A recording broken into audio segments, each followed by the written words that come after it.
Ba-da-da-da-da-da. Welcome, everyone, to the VGL podcast number 16.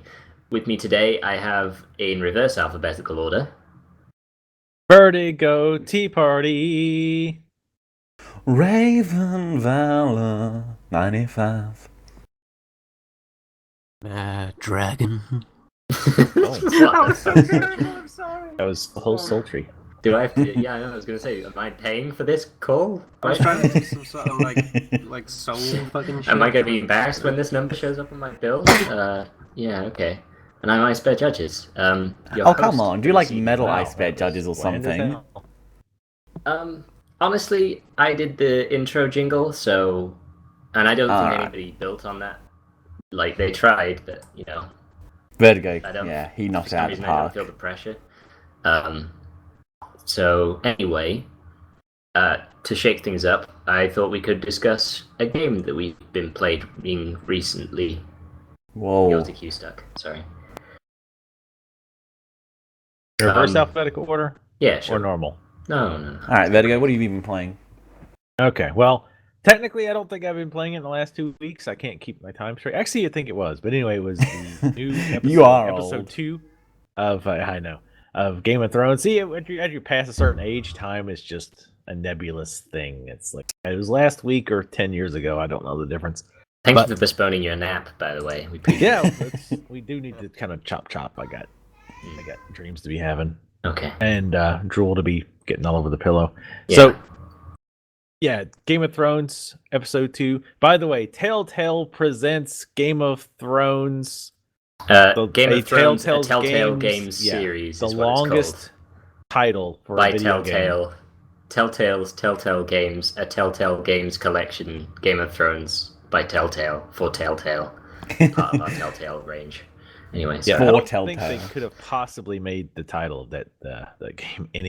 I'm guessing that it's probably due to some kind of licensing thing that they had to like. Well, wait, does it start? It's Game of Thrones, a Telltale Games series. So I'm guessing that they really wanted to sell the name, and they did have to call it Game of Thrones because obviously it's licensed from HBO. But that's not. I mean, that's just the beginning of it because it's episodic. So now you have Game of Thrones, a Telltale's game series, episode 2, The Lost Lords. Yeah. Season 1, episode 2. Crazy. Right. I mean, obviously, there's other Game of Thrones games. So you have to differentiate it somehow. And they, of course, want to throw their name in there. But they could have called it Game of Thrones, the not shit one. Yeah. Just as an idea. But...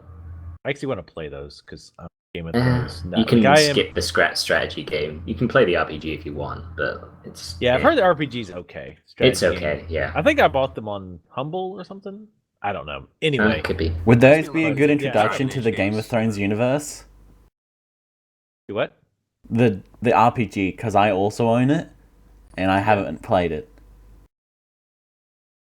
And I've not read the books or watched the TV show.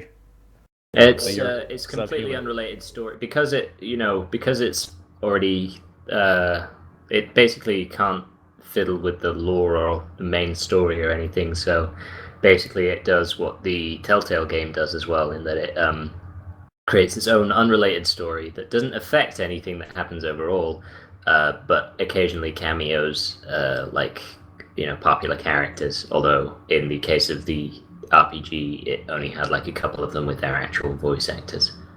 Okay. Yeah. Which is not the case for the Telltale version. No, they get the whole cast down there. Oh, by the way, Vertigo, I know you said a while back when you were talking about the first episode that like some of the textures were weird and you didn't like the art style and somebody's cleavage looked weird. I noticed it the second that character appeared. And like the textures bugged me the entire time as well. But sorry, this is your talking time. You have the shell. No. I think I consider this like we talk about a game we play, but then we all talk about that game, especially if we've played it or have questions. But that's my personal take on it. But yes, that was, and it wasn't just because it's cleavage being distracted, which in itself is distracting. But well, it's just I don't know. You learn not to get distracted by it in Game of Thrones, surely. But well, yeah, you kind of get used to it eventually. But yeah, it's just sometimes the coloring, just in general, like I've gotten to kind of get used to it more in episode 2, just the overall theme. I haven't been crazy about it, but I'm getting okay with it. It's not like a significant mark against the game or anything, and I don't expect it to look like Crisis or Shadow of Mordor or anything, but I'm just not crazy about the style. But anyway, it's definitely in some places, whether it's like armor or a face or something like that. It just like the coloring isn't quite. It just sticks out for some reason. But anyway, so yeah, episode 2, I really liked it. Like I liked the first episode, but this second episode, I was really, really pleased with.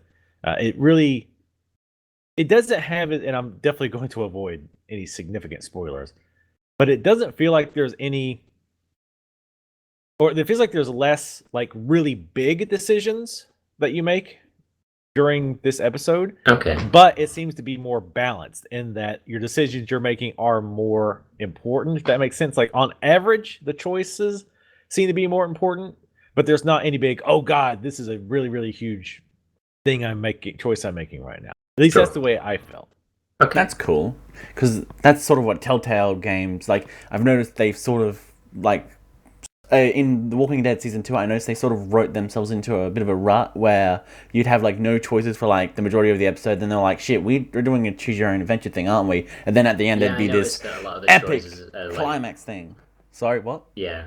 Well, I noticed that a lot of the choices in... I played a couple of episodes of The Walking Dead Season 2, and I noticed that a lot of the choices in it are, like, trivial things that don't make any kind of impact or anything like that, like, whose table did you sit at kind of thing. Whereas I'm pretty sure in the previous game, like, the choices, pretty much all of them were more significant, like, straight from the off, but they seem to have a lot of filler choices, just there to make up the numbers at the end with the statistics.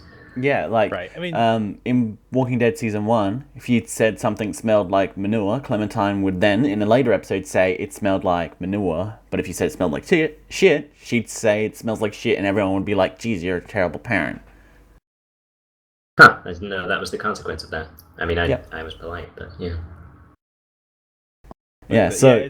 there was definitely those types of choices, the more minuscule, and it definitely was times it felt like they were like, oh, wait, whoops, we have to stop playing all these cutscenes and give the player something to do. Yeah. So press W and move forward 10 feet. Okay, now we'll go back to cinematics. There was definitely I hate that. Points. I don't really mind too much because when I'm playing these Telltale games, I've pretty much ignored all the gameplay because the gameplay in those games is trash. Yeah, but see, like, I just want to explore some of these areas, and then when I finally do, and it's like 10 seconds, it's like, oh, come on, that was nothing.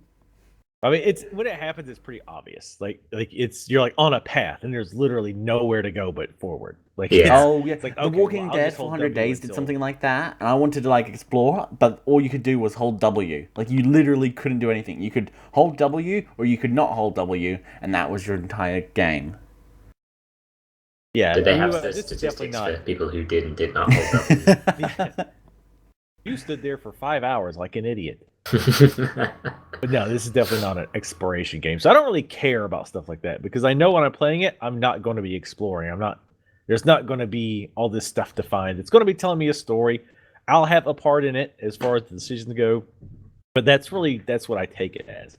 So that's why I enjoy it. And there was, and it starting to kind of build up on the characters that they've already presented you to kind of give them more like personality and get you to kind of learn them a little bit better. So, and like I said, and overall, it felt like the decisions I was making were more. Each one seemed more significant again on average. And again, there was obviously worthless choices, and then there was obviously some like big things that made a big difference, or I assume made a big difference. It's hard to tell unless you're watching other people play. That's true, yeah. How different it really is. But yeah, I'm very, very pleased with it. Some of the new, like one character in particular they introduced. There was a conversation that was had between that one and an existing character that for some reason just kind of really hit it for me. I was like, yeah, like they nailed that. Like the voice acting, the dialogue, the kind of like awkwardness, but importance was all there. And it felt really, really good. And they do a good job of making it feel like, especially understanding the Game of Thrones / Song of Ice and Fire universe, where everything can just go horribly wrong. That there's not going to be a happy ending, probably. It just in general, not necessarily the same this game, but in general, it's very, very frequent that the good guys lose. And knowing that, especially, they do a good job of building on that idea of you're really in a crappy situation, and there's a good chance that you're not going to make it, which makes your choices seem that much more weighty, because you know, if it was just like a typical game, it's like, we might not lose, or we might win as good, like maybe one other character like it's not dies, a path to success, but we're still it's gonna a fight for survival kind of thing. Right, but we're still going to win. But in this, and it's probably not going to be that way. I presume, because logically you have to understand that they can't make significant changes for each choice, because you think even on a simple level, if there's one like branch, right, like one branch of a choice, like you choose A, this happens, you choose B, this happens, and like splits off on its own branch. Well, now A has its own branch that you have to code for, do dialogue for, etc. And the Telltale engine just barely works when everything's like going its way.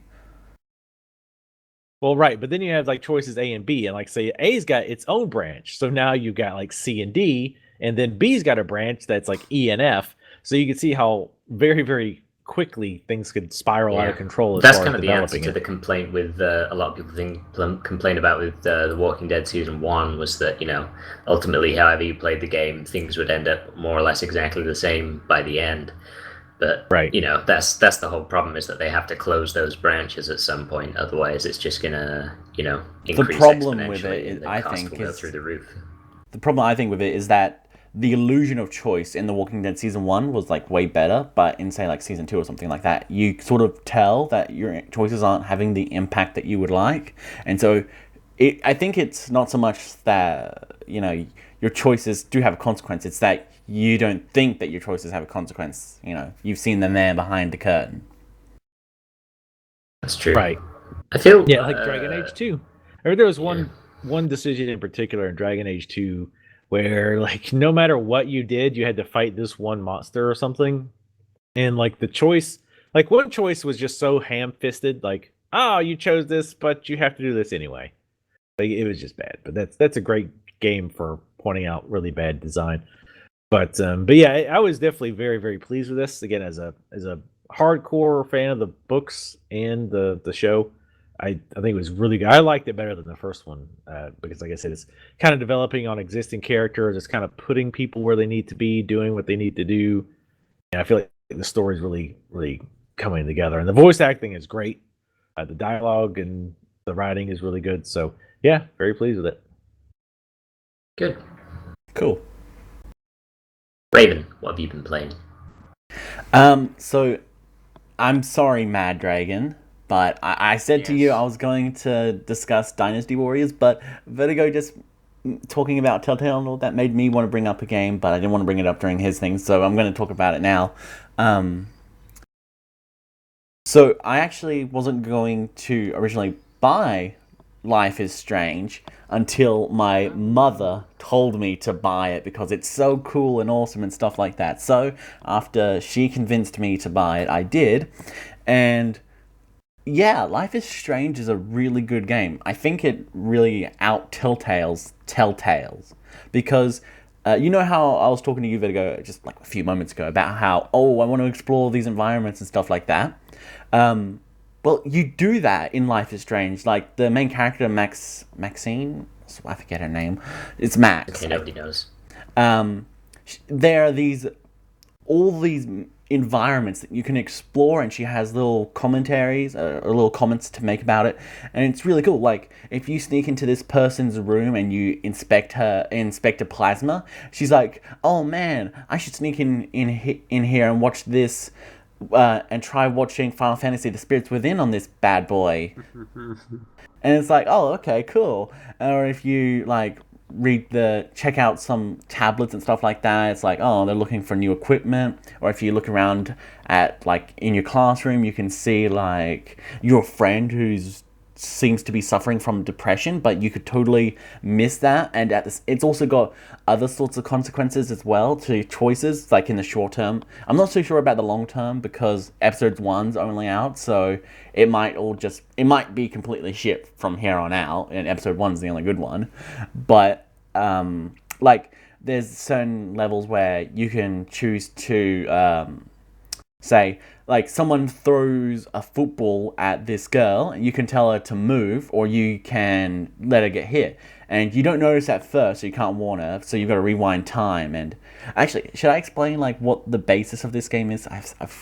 I'm terrible at, like, explaining games. Yeah, I have no idea. It's like is it a David Cage game, or is it just a Cage-alike? Okay, so Cage-alike. Who here played Remember Me? Just you? I did, yeah. Oh, and Maddragon. Okay, Maddragon. We've talked about how that game is, forgettable. Oh, God.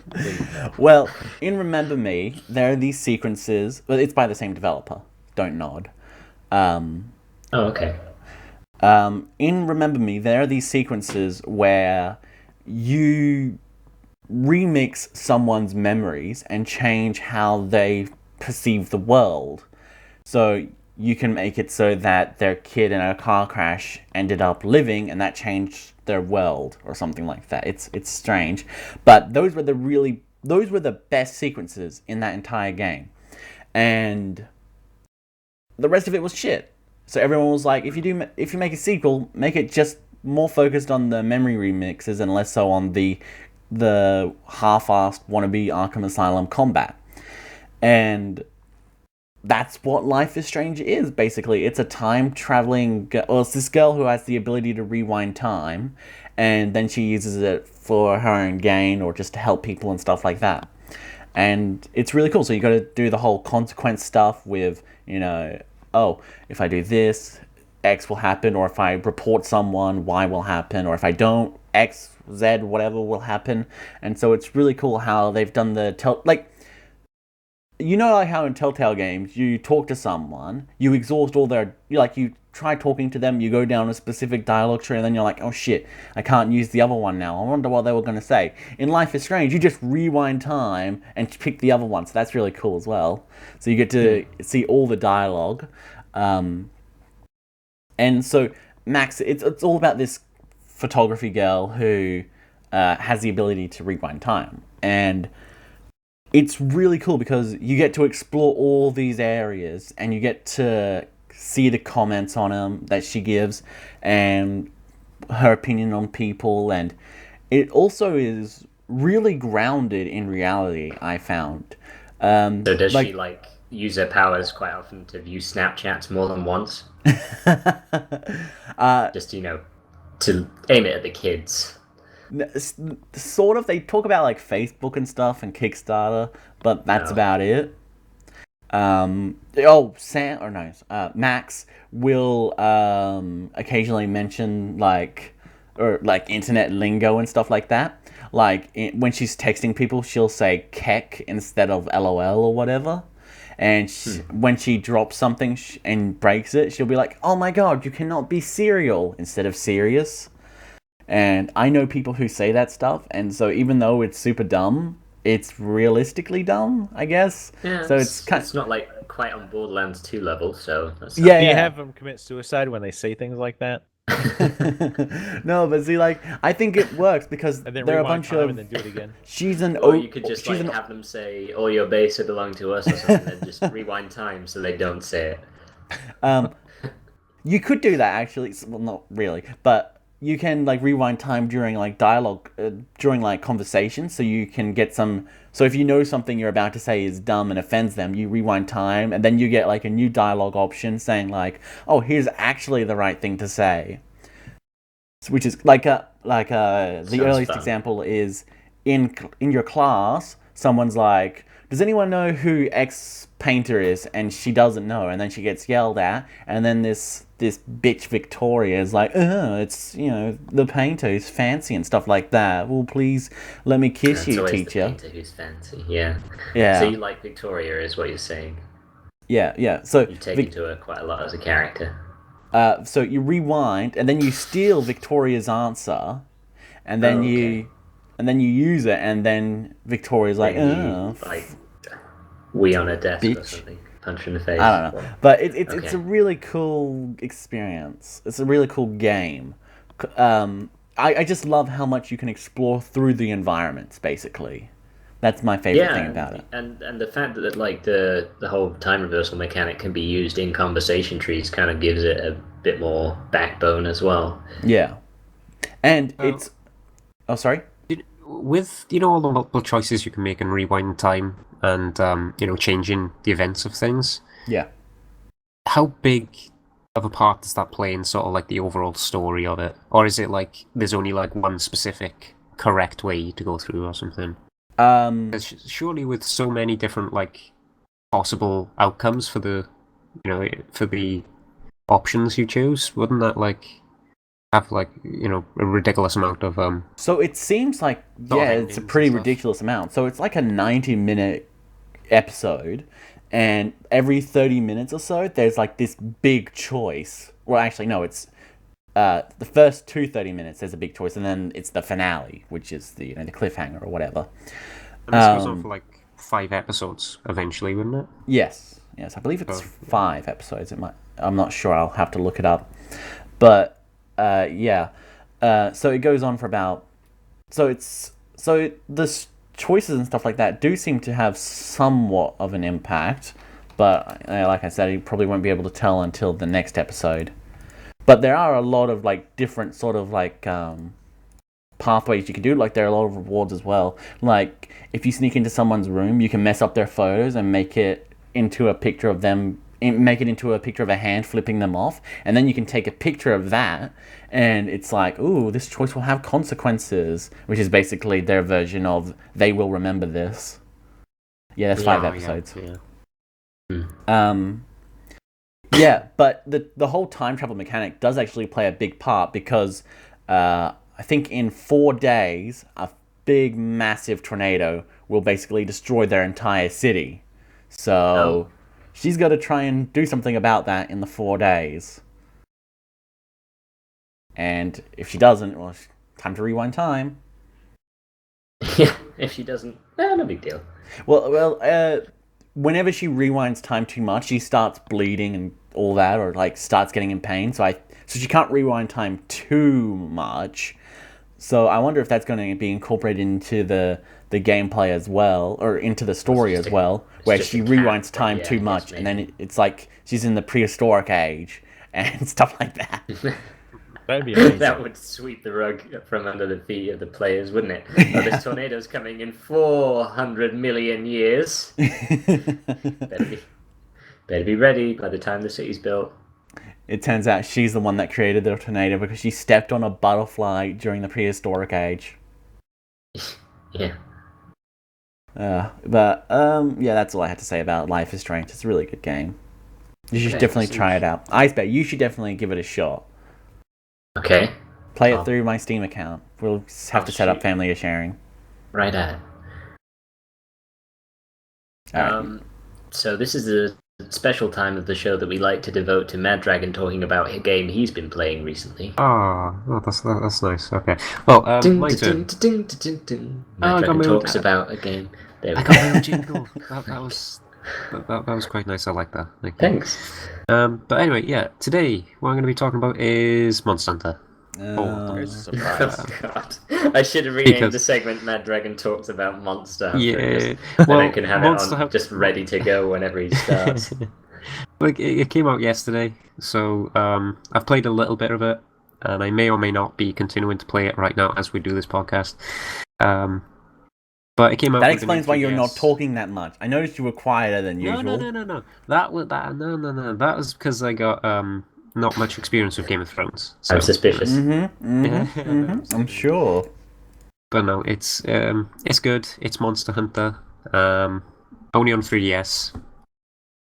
And it's if you've ever played a Monster Hunter game or any sort of like hunting RPG game, it's the whole premise of it is you got your village, create your character, do quests, or go out on quests, kill monsters, gather materials, make more weapons and armor, kill bigger monsters, make better weapons and armor, and then kill even bigger monsters and stuff like that. But there's a lot of nice little neat improvements from the previous games. Especially the sort of like single player content is more story focused, with a lot more cutscenes during the missions to introduce monsters. The characters in the towns, there's a lot more they're a lot more fleshed out, and it starts out differently from the previous games where you just like create a character. There's an intro cutscene of you getting your ass kicked, and then you're in the village, and then you gotta go and kill a big monster.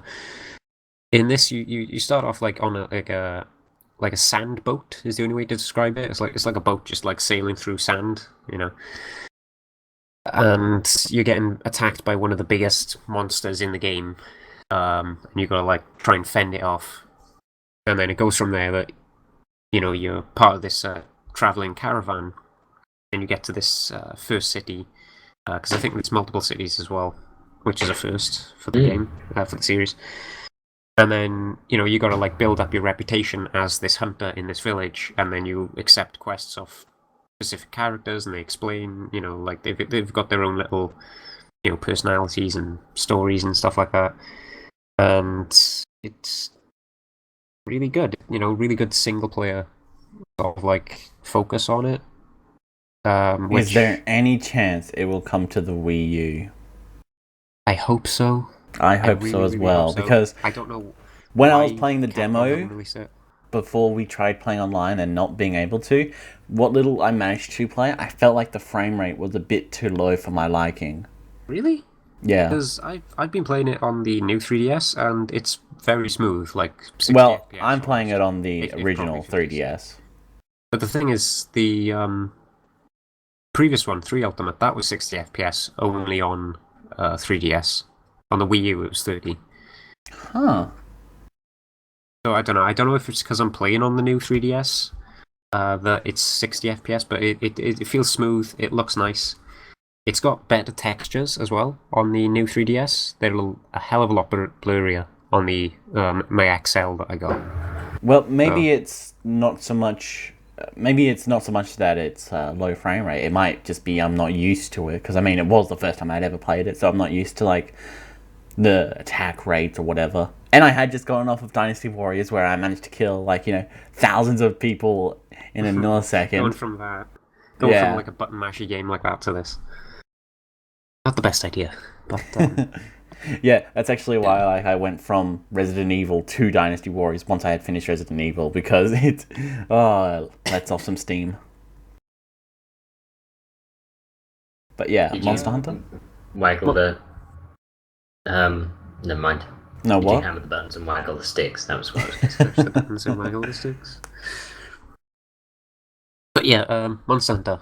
It's probably the best one if you're just starting out, with the series, because it is very, very friendly to newcomers. There's a hell of a lot of tutorial stuff and little aids and stuff for. Wait, can you turn off the tutorials? So if you're experienced with the game, you can just ignore the tutorials. Well, I have.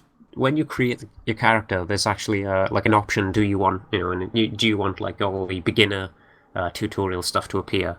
And I did select that off, but the character dialogue when you start the first few missions tells you all the basic stuff.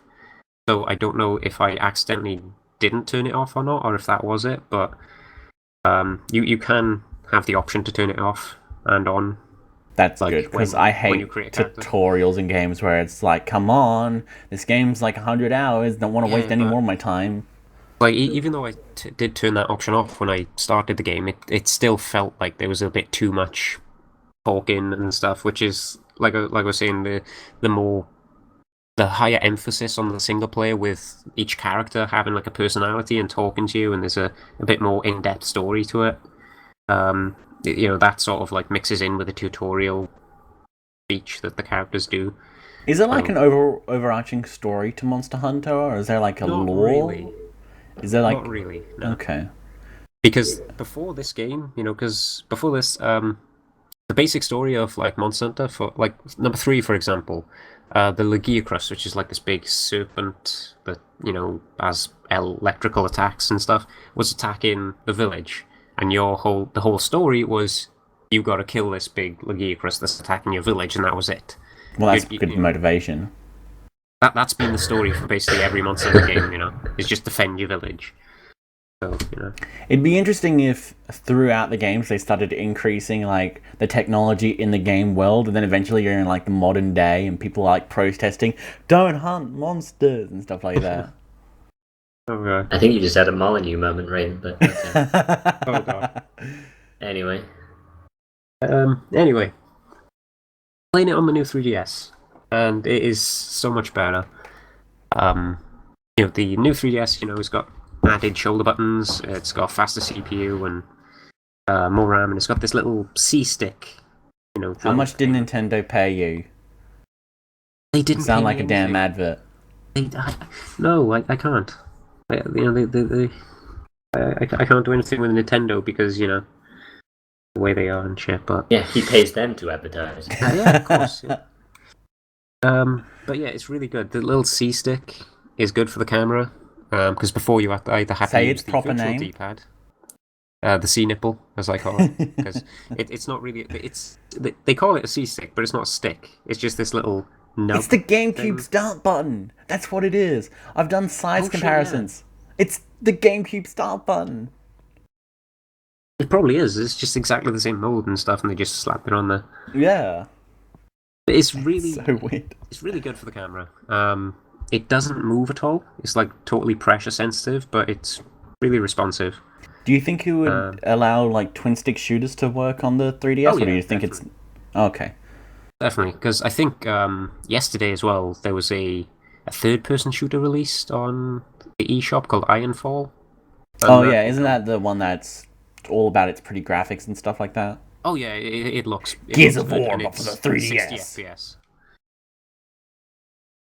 But yeah, what was I saying? The C-Stick is good. It's a lot better than the Circle Pad Pro, I'd say. Even though that would be the next best thing. And then there's the virtual D-pad and the touchscreen. And the ZL and ZR on the Circle Pad Pro, those are actual more like physical buttons, like they would be on like say a PS2 controller or something like that. Yeah, they're like trigger types things. Yeah, where the triggers would be. What's better, the ZL or ZR on the new 3DS or the Circle Pad Pro? I quite like the new 3DS because they're just little buttons, like where the very tip of your finger would be. So you basically have your fingers, on the shoulder buttons. Whoa, slow down. You have your fingers. All right, I'm with you. Carry on. Raven, please no. IceBear, please just stop, both of you, please, all of you. Shut up, Raven. Sorry. I don't know, Raven. I'm sorry I brought you into this, but no. What I mean is like you can have your whole finger like on the shoulder buttons, and you can press both of them quite easily. You don't have to go and move your finger around too much, and you're not going to accidentally hit the L button when you're meant to hit the ZL button. Okay. They're good. They're good. All right. They feel nice. They got buy them now. Yeah, buy them now. Have you tried Resident Evil Revelations on them? No, I don't own it. You should buy that. No, I did. I used to own it, and then I sold it. I'm gonna buy it again. Good. At some point. What else can I say about it? About Monster Hunter or about Monster Hunter? Yeah, it's really good. Basically, just really good. I'm trying to think. Bear in mind, I am quite tired right now. I've been doing like, and also currently playing Monster Hunter. No, I'm actually stopping it. That's my dedication to the podcast. I'm stopping it to talk about it. Makes sense. You should stop like whistling in the corner here. Price buy-in would you recommend for someone that's new to Monster Hunter? Would you recommend just buy the newest one at full price, even if you don't think they'd like it? Or what? My recommended price buy-in would be probably in pounds, because this is probably the easiest way for me to describe it. $149.99 for the new 3DS, plus $34.99 for the game. So, yeah. Buy a new 3DS, Raven. Would you recommend that person play the demo? Yeah, but the demo's good. Way better than 3 Ultimate's demo, because it's got like 2 different modes, beginner and like experienced, and it allows you to select which sort of and if that like person, you want. this hypothetical person, doesn't enjoy the demo, should they still buy the main game? Yes. Yeah, I figured you'd say that. They should. Okay. IceBear, what have you been anything playing? else you need to sell, Maddragon, or are you good? Well, I could ramble on a lot more. Like, I could talk about the sort of like climbing and stuff, and the increase in verticality in the game. You know, and you can like mount the monsters and like hack and slash at their back and sort of like rodeo them and stuff like that. I could go on. Something I disliked about Monster Hunter 4 was this: how often you'd be loading into a new area. Yeah, well, the areas are really small. Well, that's the way it's always been. It's always been like, you know, you got a huge map and you got area 1, 2, 3, all the way up to like 10, and then, you know, go through the boundaries of, you know, the entrance and the exits, and it loads in the next map. You know, which, you know, it's always been the way for Monster Hunter. It would be really good if it was like one huge massive world, but yeah, like Xenoblade X. Which, have you seen the Japanese box art for that? I have. It's so good. I know. But yeah. Any questions? You know, or would you like me to ramble more? Oh, I think we're good for. Come back. I want to go on Wii U. That's what I want. Yeah, I want it to be on Wii U as well. 3 Ultimate then. See, you know, I played the demo for 3 Ultimate, and it told me like absolutely nothing. And it's just like, here, go fight this thing, and I'm like, yeah, but you really like Dark Souls, right? Yeah, we all do. It's for me, Monster Hunter and Dark Souls, they're exactly the same. But you got to remember, it's a console game. He would never finish it, unlike Dark Souls. That's the other problem. See, like Bayonetta 2, I love Bayonetta. That's one of my favorite. The first one was one of my favorite. No, you're not even talking about the game. You just love Bayonetta. I do. I love both. But I love the second one, and I haven't finished that yet. I like the short-haired one more. Tell them to come to PC. Come to PC, and I'll be all over it. I know you got connections. Maddragon's the new 3DS guy, so as well as the PS Vita guy now, so that's like 2 of them. So yeah, like all eyes in Japan are on Maddragon right now, I'm sure. So come on, buddy, give the people what they want and put the thing on the platform. Put the thing on the thing and the platform. Yeah, just please put the thing on the thing. Just if you can do one thing, put the thing on the thing. I'll try. Thanks. IceBear, what have you been playing? That's an excellent question, Raven. I wonder why you didn't mention it sooner. I guess I could go with one of 2 things here, but I suppose I'll go with Assassin's Creed 4 Black and White, which is, hey, cool. Yeah, okay. Best Assassin's Creed game ever. I've recently started playing that, and the last Assassin's Creed I played was like number 2, so for me it's like a really big, you know, a big thing for me to be interested in an Assassin's Creed game. Like, well, number 2 was actually probably my reigning favorite, at least until I played this one. I love how whenever it comes to trying to make something cool, they just add another one. Like, want to make the hidden blade more cool? Dual hidden blades. Want to make the sword more cool? Dual swords. Yeah. They're going to go for a brother's tale of 2 sons thing with the next Assassin's Creed. You'll be controlling 2 characters at once. Well, I guess that's kind of what co-op was in Unity, but no, yeah, I really enjoyed it. I really liked both types of gameplay, because it could, for the large part, be split into 2 kinds of gameplay, which is the land-based and naval, I guess. And yeah, no, I enjoyed both of them, and I enjoyed the fact that, you know, you could swap between the 2 as soon as you began to tire of one, because well, Assassin's Creed games for the large part tend to be the same.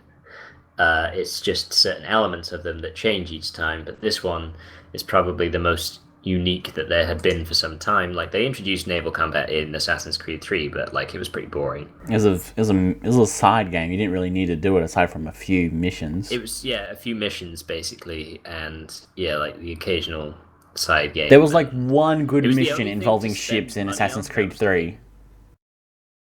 Yeah, and it was also like the only thing that was actually, but worth spending money on was upgrades for your ship because you tended to get like loads of money and didn't really need to spend it on anything. But that was one thing that worked really well in Black Flag was that right up until the end of the game, I was needing more money for stuff, which most of which was redundant, but a lot of which took the form of ship upgrades, which were actually useful. And that's kind of like one of the few times in Assassin's Creed where you've had like the currency system and also something to spend it on. Yeah, it's worthwhile. It's a shame that you didn't play this back when I was playing, because then I could have helped you out, because there's this like little mini game where you can send your ships off to like sell or buy or trade or whatever, and if friends, then you can speed it up by several hours, so it's way better. I mean, it was pretty like I got pretty tired of it, but it was a good way of making money, so I kind of kept at it. Yeah, like I helped out a friend of mine like back in the day. Outside of the game, I say back in the day, but like he was in like he was pretty far into it, and I sped up his ships just like randomly, and it went from taking like 12 hours to get a new trade to only taking about like 30 minutes remaining, and he managed to get like 50,000 rubles or whatever they're called in it. I forget. Reals. Rubles. It's been a while. You could not be further. Everybody remembers that big Russian colonization of the Americas, right? The golden age of piracy, where they got drunk with the Russians. Hi, comrade. That was a good Russian impression, thank you. I lie. Yeah, no, that was interesting. The outside story was kind of dull, like in the real world, and like I know a lot of people tend not to like that, but I've always kind of had a passing interest in it. Maybe just because of Danny Wallace's VA, but but I always enjoyed it, but this one kind of wasn't that interesting. I hated how they didn't recognize you. Well, I don't know who you are in that. You're you.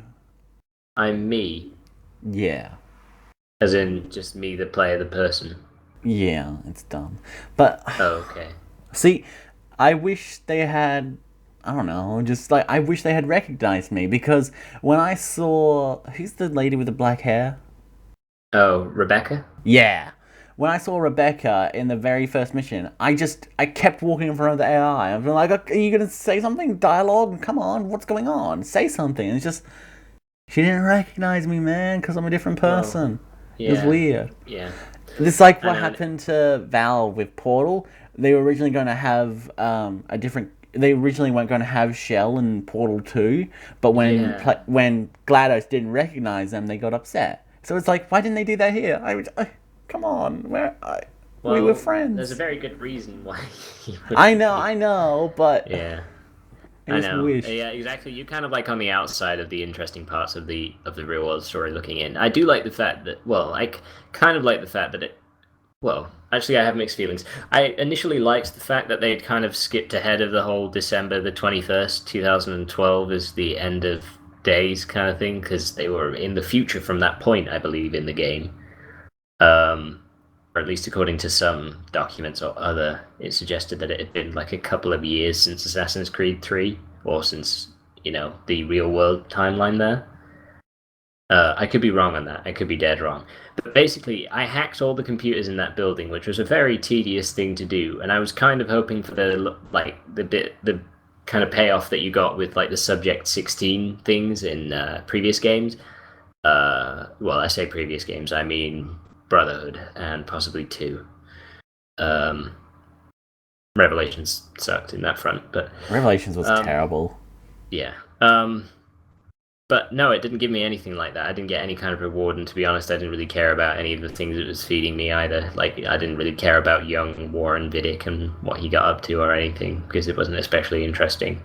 There was no real payoff in that section whatsoever. Like so that was kind of, it was dull, pointless, really. I thought it was building up to some kind of payoff, but it wasn't. Like the first one, the very first AC game, there weren't that many interactions to be had. They were short but sweet, and then there was a payoff at the end because it actually revealed a little bit of where it was going.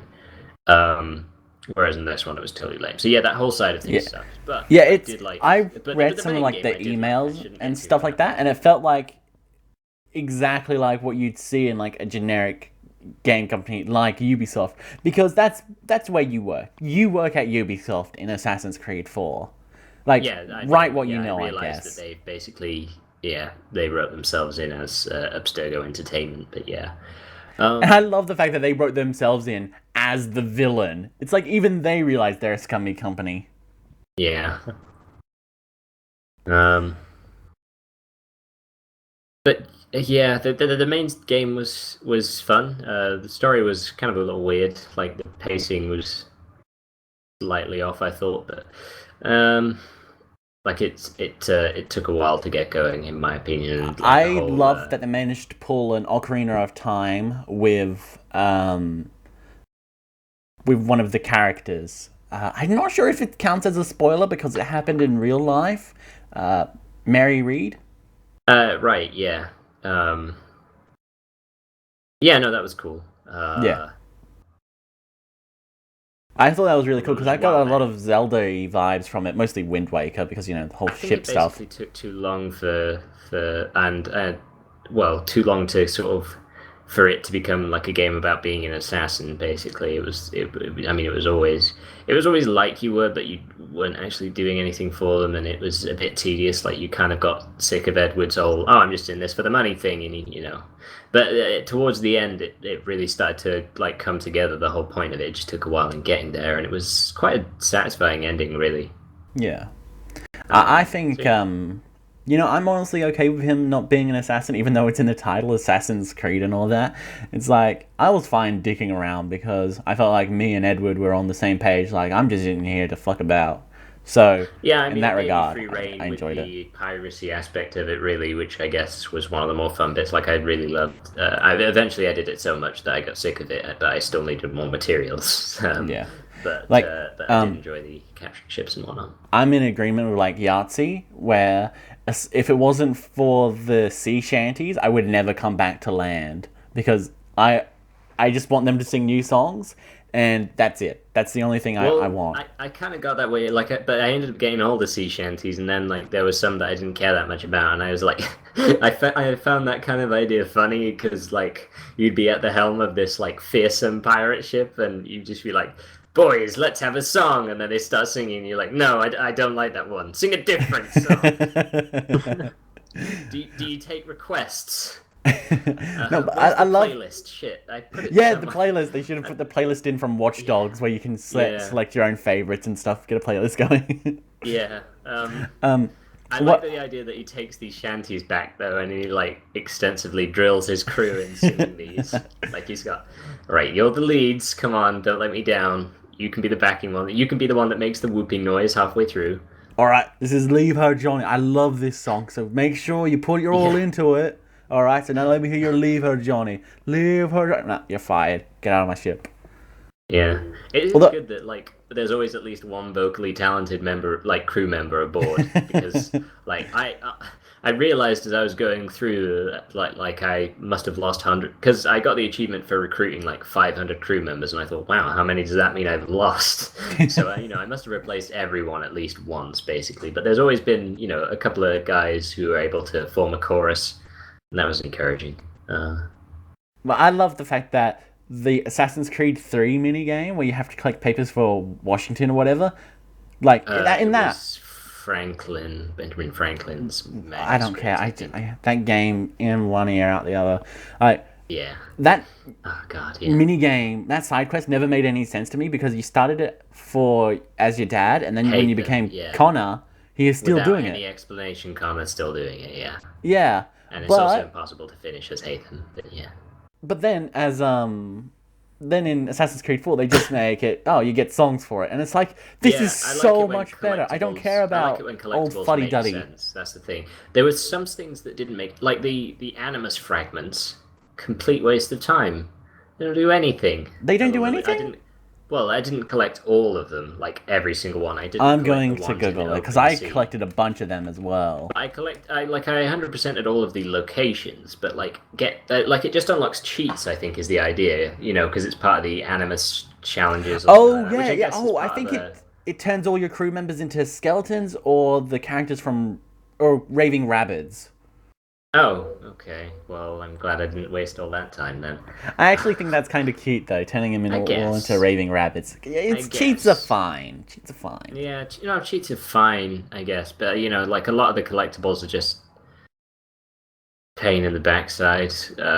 It's better than the Animus fragments and whatnot. Like, It's as better long than as it it's not was. like the achievement, or no, the cheat in Assassin's Creed Brotherhood, where all your weapons are really shiny. It's like, what? Why would I want all my weapons to be shiny? They don't even do any more damage. They're just really shiny. Yeah. Although the unicorn cheat in Assassin's Creed Brotherhood, that was good. I actually never tried it, but yeah. So yeah, no, I enjoyed the story. The gameplay was probably the best that there's been in an Assassin's Creed game because it didn't have the like crazy amount of overkill that Brotherhood had when it first introduced like combo killing, where you'd basically counter one guy and then take out every single other guy. Like you kill like 20 people without breaking a sweat. Yeah. You just press X and move to the next person. Yeah. So it definitely wasn't as cheap as that because obviously there were characters that you couldn't combo kill and you had to break their defense and whatnot. It was quite formulaic, really, because there's only like Assassin's Creed combat really is that's basically it. I guess, but it's still not like fully a stealth game. So it's kind of weird how it was halfway in between. The closest it gets to a stealth game is the tailing missions, which fuck those. Yeah, which sucked. And we've discussed how like when it was that Charlestown mission where you had to tail a ship with your fucking what's it called? Jackdaw. Jackdaw. Yep. Yeah, you have a brig, which is a pretty big, like, 3-masted ship, and you're just tailing this little rowing boat through a swamp, like, within a few meters of these guard posts and whatnot, and you're like, yeah, this is a stealth mission, and he's whispering to his crew, oh, like, put the sails up or whatever. Yeah, like, that whole level Rate was so surreal 1 star. because, I would have rated it 1 star, but I couldn't be bothered, and, yeah. But no, yeah, that was kind of dumb. But overall, I enjoyed it. I had a good time with it. I've been playing. Well, I played Aveline, the Aveline DLC. How was that? I've never played that. It's okay. It's okay. It's just like one slightly extended mission that takes like 45 minutes. Oh, okay. I don't know if it's going to serve as like, or if it ties into Liberation at all, because I haven't played that. But Liberation's pretty good. It is very, very short. And I'm sort of in the middle of Freedom Cry. How is Freedom Cry? Do you go on the boat much, or is it just all land? I haven't got on a boat yet, but I am. My next mission is to steal a ship, and you can liberate slaves from slave ships. I think so. Okay. That's cool. You play as Adewale in that one, who's the quartermaster on the Jackdaw, and for the most of Black Flag. Doesn't he always have maximum notoriety? No, actually, because the guards don't sort of get suspicious unless I'm in like the red box areas. I'm pretty sure that's like the rule now. They didn't have that in Black Flag either. That thing where like, oh, you tore down 3 wanted posters, nobody's after you anymore, kind of thing. They don't really have that anymore, as far as I've noticed. Anyway, they just have restricted areas. They have more of those, I would say, than they used to.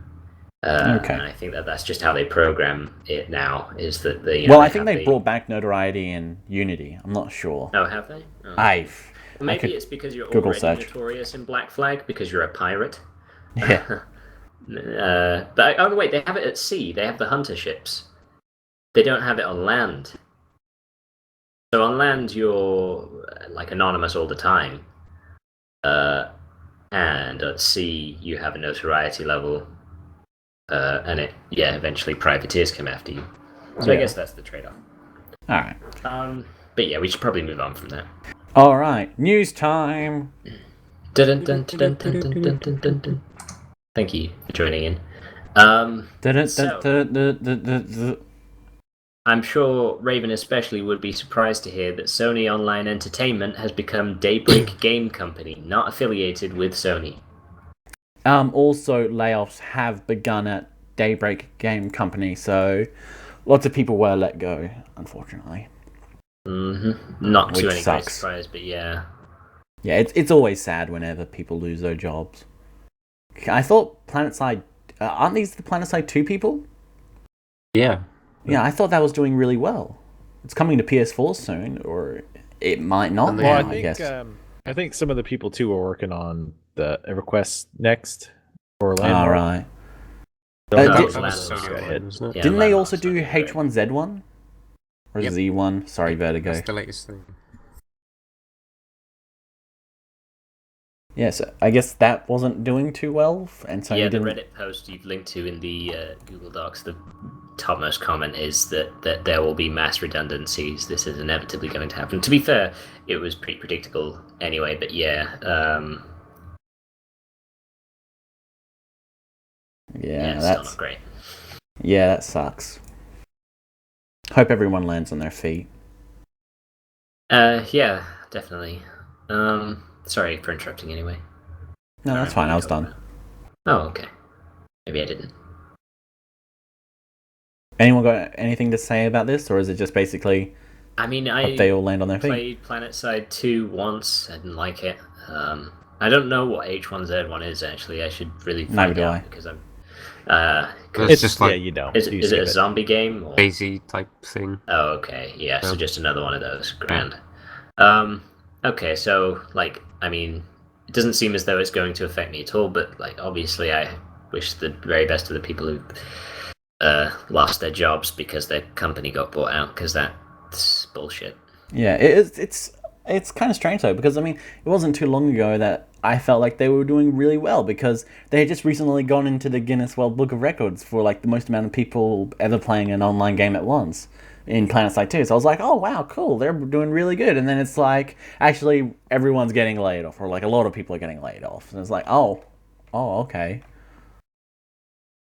It just seems kind of strange that, this, the development team of it, which is, for a long time has been Sony Online Entertainment, and they've done, I think they did DC Universe, didn't they? I believe so. And, PlanetSide 2 and all that stuff, and, those look quite promising, and, and then all of a sudden, now this, all of a sudden, Sony's just yeah, we're gonna, sell you off, there we go, you can go. And, I mean, I wonder, are they having, a lot of trouble, because of all the layoffs and stuff? I thought, like you said, I thought, PlanetSide 2 looked, really promising and all that. There is a comment from, later in the thread, from someone who I believe is a representative. Is he the person that... Oh, he's tagged as DGC, so I'm guessing that he is from the Daybreak Game Company, but he... Oh, shit, I've already lost it. 2 seconds. That's alright. Oh, here we go. This only means great things for H1Z1. It means now, in addition to PS4, we want to bring it to H1Z1 after we finish the PC version, by the way. Okay, that sentence doesn't make sense, but in the second one it says, in terms of it all of a sudden, meaning we're jamming every possible microtransaction in the game. No, that's not happening. There are literally 0 changes to our day-to-day. Okay. Aside from the people who were, fired. Yeah, who lost their jobs, 12 days later or whatever. Yeah, but that's sad to hear. Wish them the best. Any further comments? No. I'd be interested to see if it affects things like EverQuest 2, which I still like. I mean, I don't play it currently, but, it's one of those games or MMOs that I always like to go back to. EverQuest 1, who cares? EverQuest Landmark and / EverQuest Next. I'd like to see that, be successful, because it's doing something different as opposed to just, hey, let's all copy WoW with slight changes.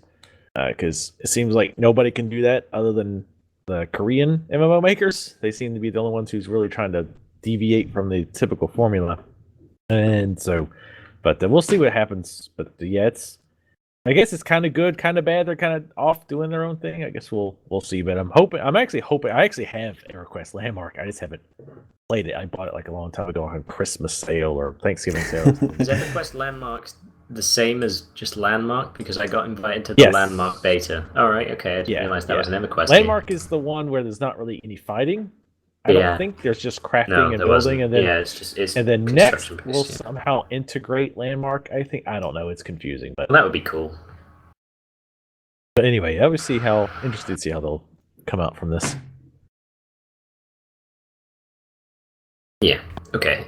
Next up, Assassin's Creed Rogue. Assassin's Creed Road. That's what I meant. Assassin's Creed Rogue releases on PC. Cool.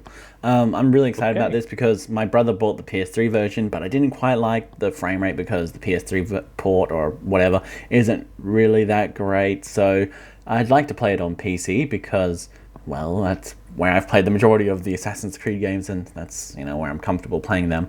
And it's actually got a pre-purchase right now on Steam. I think if you purchase it, you'll get like 5 DLC items free, and you'll get you'll get a giftable Assassin's Creed 3 to give away, which isn't too bad. That's pretty good. Yeah. Oh, also, I found out that I remember when this game was announced, I made a joke like, oh yeah, I bet even though when you become a Templar, it's going to be like, oh, this ancestor did not kill people or whatever. But when you become a Templar, you can actually kill people. You can kill civilians. You can go on your murderous rampages and shit. It's like, yes, that's what I've wanted all along. Time to assassinate everyone. Yeah, this is definitely a unique angle on it, except for like the Haytham section of the... Yeah, well, Haytham's in this. I guess. Oh, is he? Yeah. Was that a youngish, what's his name? Achilles that I saw in the trailer or not? Probably. Yeah, because they were both around. I think Adewale is in it as well. I forget. Like super old Adewale. Yeah, Adewale was. I actually spent some time on the wiki after finishing Assassin's Creed 4, and Adewale and Atabai were both mentors of Achilles. So, yeah. That's really cool. Yeah, I'm excited to play this. Yeah, no, that looks interesting. I'll buy it on a Steam sale. I can't really stomach any more Assassin's Creed right now besides, finishing the DLC, purely because if I were to uninstall Assassin's Creed 4, I would never go back to the DLC. I would never think to do it. So I'm finishing that now, and then I probably won't play Assassin's Creed again for another 2 years or whatever, and I'll just fall even further behind because they're releasing them at such ridiculous speed. You're gonna get Assassin's Creed Chronicles China, huh? No, it's like that's Mark of the CCG, Ninja, isn't it? Oh, what? Right, okay. What did you I say? thought that was the CCG. No, that's a different one. Or is that the Japan one? That's the Japan one. Yeah, it's different. Yeah. Because everybody wanted one in Japan, so they gave them one in Japan. Except fucking Christ. Fucking hell. Oh my god. Ubisoft. So, yeah, that's cool that they're still porting to PC and whatnot. I guess I'll play it 2 years from now, whatever. Dolphin Emulator hack allows for GameCube titles to be played at 60 FPS. I am really glad about this because more games at a 60 FPS, the better. And the Dolphin emulator has been bloody fantastic. I just love how much support the Dolphin emulator has been getting, across these years. It just keeps getting better and better. And it's the way to play Wii and GameCube games. I hope eventually they'll be able to play Wii U games. That'd be sweet. Apparently there's a 120 FPS hack as well. Dang, that's good. But that's for high frame rate monitors and TVs. Yeah. And it seems like it might be a little bit less reliable, but that's to be expected, I suppose. But they do it in the same way that you did those back before YouTube integrated 60 FPS. You kind of tricked it into playing at 60 FPS by recording something at 60 FPS, halving the speed, and then playing it back at double speed. Right. So it would. So it played the slowed down playback at 30 FPS when it was at the normal speed, and then when you double the speed, it's like it's playing in real time and also at 60 FPS. Yeah. That just seems weird. How is they weird. can do that on the emulator, you know? Yeah, it kind of twists your melon for a second when you think about it, because you're like, well, you're just halving the speed and then doubling the speed, and surely it's just going to be as it was before. But no, it does work, and it's. I think that's the basic principle behind what they've done there. We discussed this earlier, but that seems about right to you, Ray. It's really neat. I guess. I don't understand it fully, but I think that's how it's done. I mean, that makes sense, because it does. It's either that or Black Magic. Running at half. Yeah. This actually makes the gameplay run half speed at 30 FPS. So there you go. That's how they've done it. They've halved the game speed and then doubled something. It's so and they cool, did it with though. The audio timings as well, so that's good. They've been consistent. With Super Mario Sunshine now at 60 FPS. That's so cool. Because Galaxy was at 60 FPS, and going back to Sunshine, it's like, whoa, half the frame rate. This is weird. I'll go back to Galaxy, thanks. Now we just need people to do that for the Xbox One emulators. Oh goodness. Well, can never not mention it. So yeah, I know that's cool. I hope that other emulators will kind of allow for the same things across all the kinds of platforms. I mean, yeah, that would be nice, but it seems Dolphin doable. is the best of the best. But doable. Yeah, that's the thing, is that obviously emulators kind of need a little bit of backing in order to make it worth their while. But yeah, a lot of them seem to be closed and. I think Dolphin's open source, so if anyone ever wants to fix something, then they can do that. Yeah, that's the way to do it, really. Yeah, but then you've got people like the Nintendo DS emulator people, where we can play these games just fine at higher resolutions, and there's no problems at all. So we can view these 3D models with the detail they deserve, and the ones that they were and instead of viewing it through the Nintendo DS's default resolution of 240p or something lower than that, it's they're like, no, we can't have that. That's ridiculous. We can't have it be better than the DS or whatever. Fuck off. Give me my high resolution fucking Assassin's Creed Bloodlines. Yeah. Or whatever the DS game was called. Let's call it that. Why not? All right. Or Revengeance. Take your pick. Okay, so I'm going to move on to just very quickly, because I don't think anyone really is excited about or cares for this, but the Persona 5 in-engine trailer has been released. Oh, Persona 5! Oh my god. That's a game. The character models look so good. Maddragon. The fucking menus. I know, let's geek out about the menus while these two... I love the fact that every time you change the menu, that person's position changes. That's so fucking cool. Fuck. The menus, most of the time when it's trailers and stuff like that, they don't even show the menus. They haven't finished the menus. Holy shit, that menu looks sick as fuck. People were freaking out about the menus of all things. Rightfully so. That menu's kick-ass. I know. I just love the entire art style and everything. It's like Catherine, isn't it? Yeah, I thought at first that the place where they were was the Catherine bar. The cafe. It's not. It's a cafe. But still, oh my god. I wonder if they're using the Gamebryo engine. Maybe. Because that's what other games have used that? Oblivion, Fallout 3. That's why I found it familiar. Is that what Catherine was on? Yes, Catherine used the Gamebryo engine. Wow. Because Gamebryo was really good with keeping track of choices, which, Catherine did. Chaos and order. Yeah. Oh man, that's cool. I hope they have at least something like the jukebox in Catherine, where you could listen to all the Persona soundtracks and stuff like that. I love that. That would be pretty neat. Listen to the Catherine soundtrack, because Catherine has a really good soundtrack as well. Oh yeah, I mean, it's Atlas and yeah. Was it made by the same team as Persona? Because I'm not sure entirely, but it's oh man, it looks so good. Also, not all dungeons are going to be randomly generated. Oh, that's cool. And there's a lot more interactivity with I'm not sure if it would be like the overworld or like the dungeon, or because there was there's that train ride with so many people. Oh yeah, there's that. There's a lot of the NPCs and stuff available on the screen at one time, and like normally in Persona games, you're either going from in the early games, you were just selecting from a menu, and then it was just like a static scene, and your characters may walk about and stuff like that.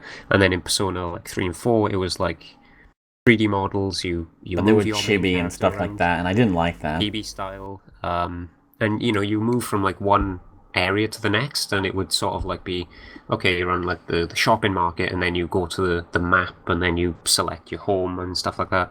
Whereas this, it seems like there's going to be entire levels set in possibly the real world, because there's these sneak-in segments when your character was sort of warping behind cover down a hallway, and then jumping from chandeliers. The heist levels, I think they're calling them. Yeah. So yeah, that's going to be something different from the normal sort of just running through dungeons, clearing out monsters and stuff. Yeah, I love the animation in the 2D cutscenes as well, because those looked really good. They were really they had a lot of really good expressions and stuff like that. The animations, cutscenes, is it? Yeah. Okay. Oh yeah, those are good. Persona's always had really good anime cutscenes since that 3. But I mean, even in the real world cutscenes, those were really good, as well as the the crazy intro where it's all got those fancy colors. Also, the logo. Is this a racing game? Because it has the logo of a racing game. It's so goofy. Every time I see the P5 logo, I'm like, oh my god! A little bit of me is like, oh my god, a new Gran Turismo? Wait, no, what? Persona 5 kart racing. Yeah, instead of dancing all night, it's racing all night. They've branched off Persona 4 into a fighting game, now into a rhythm game. Now they're going to bring it into a kart racing game. I would so be down with a Persona kart racer. Oh, there needs to be more kart racers, and Persona is the best way. Persona. Well, there's the Sackboy Racer, there's Mod Nation Racer. Don't know what you're talking about. Yeah, we'll leave those. We'll just stick with Mario. As far as I'm concerned, there's Crash Team Racing and Mario Kart 8. That's it. That's all you need, really. Yeah. But no, the game looks phenomenal, and it's gonna be on PS3 and PS4. PS3, PS4. It's not coming to Xbox consoles, is it? Nope. No, probably because they're a Japanese studio. Xbox is practically dead there. Although Catherine came to Xbox though. That's true, but I don't think it sold anything on it. It'd probably be ported to PC, maybe. I hope so. I hope it gets ported to PC. Japanese games like Dynasty Warriors and stuff, and what else is there? Was it Dead or Alive? Metal Gear Solid. Metal Gear, Final Fantasy. Dead or Alive. 13. Dead or Alive. Yeah. It's all been ported to Steam and stuff, so it probably will be. I sure hope so, because Atlas has been publishing games on PC for a while now, so. Although, to be fair, they're all pretty shit games, like R.I.P.D. the game. Fuck that. Oh, that game. They were involved with that one. Yeah. Well, I mean, Atlas has been involved with some pretty bad games. Friday the 13th on the NES, they developed that. Wow. But we'll just try to forget about that. Yeah. Oh, but Persona 5 looks so good. Looks so good. IceBear, Vertigo, got anything to add to? Are either of you two discontent with life? Because that's the target demographic of people with Persona 5. They want people who are discontent with life to play Persona 5. So it's an RPG or something, right? Yes. Yeah, I looked at the trailer and I still don't know, but I assume. I saw a menu that said items, so I was oh, this is supposed to be an RPG. It's as traditional JRPG as you can get, but then it's got social elements mixed into it, because in Persona 3 and 4, and actually I'm pretty sure all Personas, but it was from 3 onwards, it's all being when you're outside of dungeons, you do social management with going to school, selecting options during classes, and now I'm a Persona noob, activities outside Maddragon. School, so jobs. does the battle system have any sort of impact on that? Because in the Atelier games, if you have people in your front row, you'll become their friends quicker than you would if you have them in your back row, or if you don't even have them in your party. And that actually affects how many side quests you get, or what side quests you get. So if you have X character in your reserves and you never use him, you won't get side quests in the overworld or whatever from him. Is that sort of like Persona? As far as I'm aware, the battle system doesn't have any effect on that. Okay. But I think it's the other way around. So, like, the stuff you do outside of the battles and the dungeons, like in your daily life through the story, and you do your social links, you level those up, and you become, you unlock more stuff, and it affects like the fusion system of personas and stuff like that. Yeah. Because each social link is linked to a certain type of persona, or stuff like that. That affects then how powerful you are in battle and stuff like that, and all the different stats and stuff like that. But it doesn't. The battle doesn't affect the outside gameplay then. Oh man, all this talk of Persona makes me want to purchase Shin Megami Tensei 4. Have you played that? You should. Yeah. I bought that the day it came out because it took and you played for about 20 minutes. Yeah, a little bit, give or take. But no. Because that was delayed so much, and they only gave us a digital release. But it's good. I mean, so we've discussed Monster Hunter and Persona.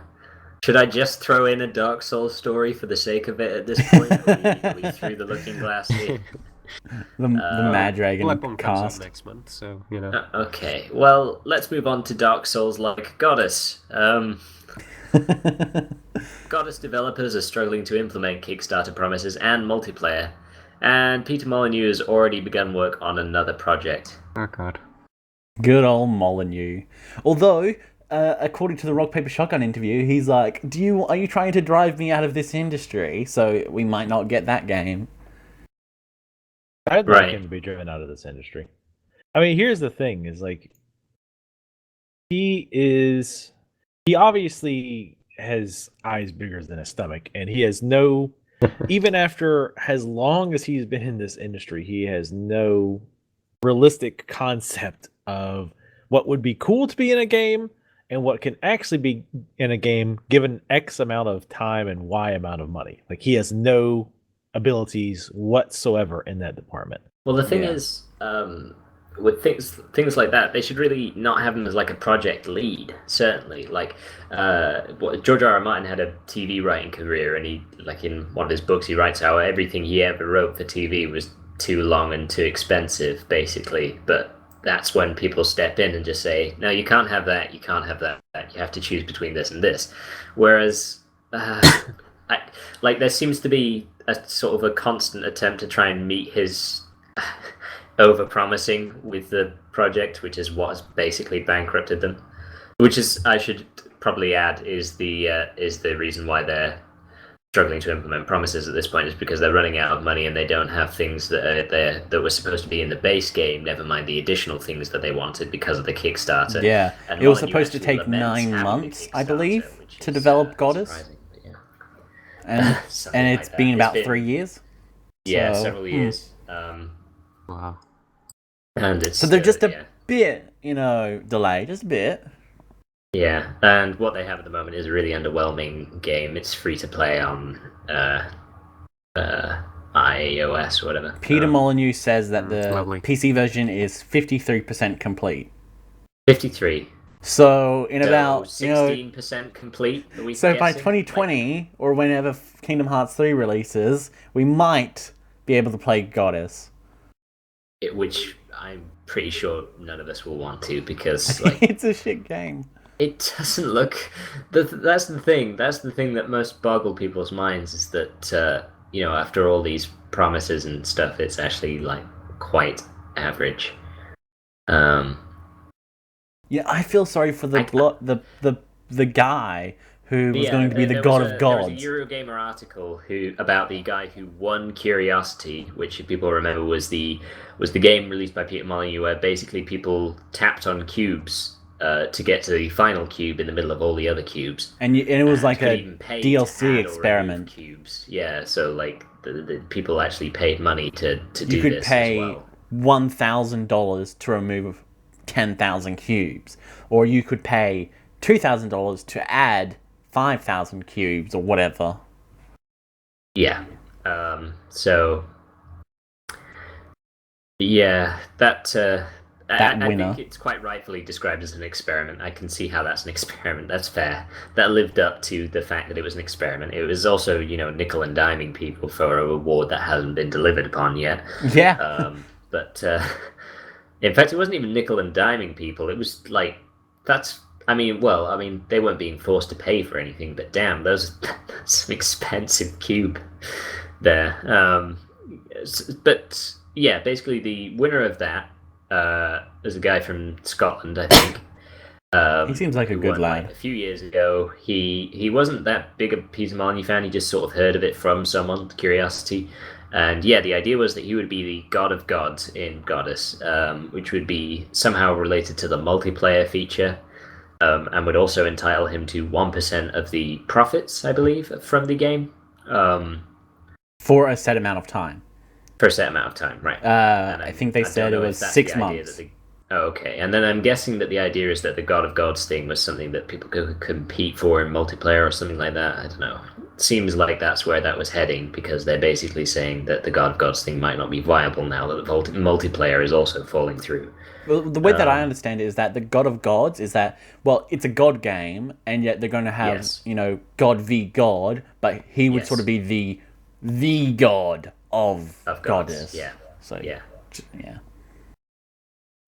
So it was described as a life-changing prize that was promised in advance of it actually being announced. And he was promised 1% of the profits, and he would be a god in Goddess, God of Gods, which, I mean, you can begin to see where people might sort of get the idea that Molyneux perhaps aggrandizes things a bit too much and then fails to deliver, because the reality is that after some initial contacts, they've pretty much lost all touch with him, and just nobody's been keeping him informed of anything. He was contacting them for a while, but they were taking too long to get back to him, and he eventually just gave up on them. Yeah, Peter's explanation for that is he thought someone was handling it when they left, but they left, and they didn't pass it on to anyone else, and so he was just forgotten about. Yeah. So, yeah, this is like a kind of a calamity of the game, really. I mean, this, is so incredibly delayed, and there's almost nothing to show for it, and the Kickstarter promises it doesn't look like they'll be able to meet any of them. The Linux goal is the one that's the most, not likely to be met, because their engine doesn't support it. Oh, okay. I was going to say I'm quite surprised by that, but then, yeah, well, that makes more sense. But they would have known that. They would have known that when they did the Kickstarter. The thing they said was their middleware that they used for the servers or whatever at the time did it, but then when they got a new publisher for the mobile one to help them do the multiplayer, that middleware doesn't support Linux, and they need the people who create the middleware to support Linux for them to be able to create a Linux version or something. Right. Wait, was that tied to the Linux, or was it just a case of you had to change that?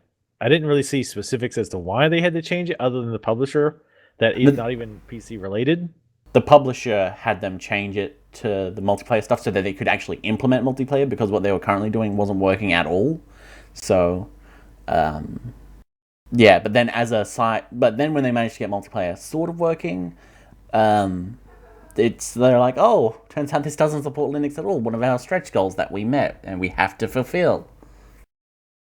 So people have been kind of understandably angry about this, particularly people who backed it on Kickstarter, kind of expecting the things that were promised on Kickstarter to be met, which at this stage is a tad naive, you might argue, but still, well, actually not at this stage, because it was a Kickstarter quite some time ago, but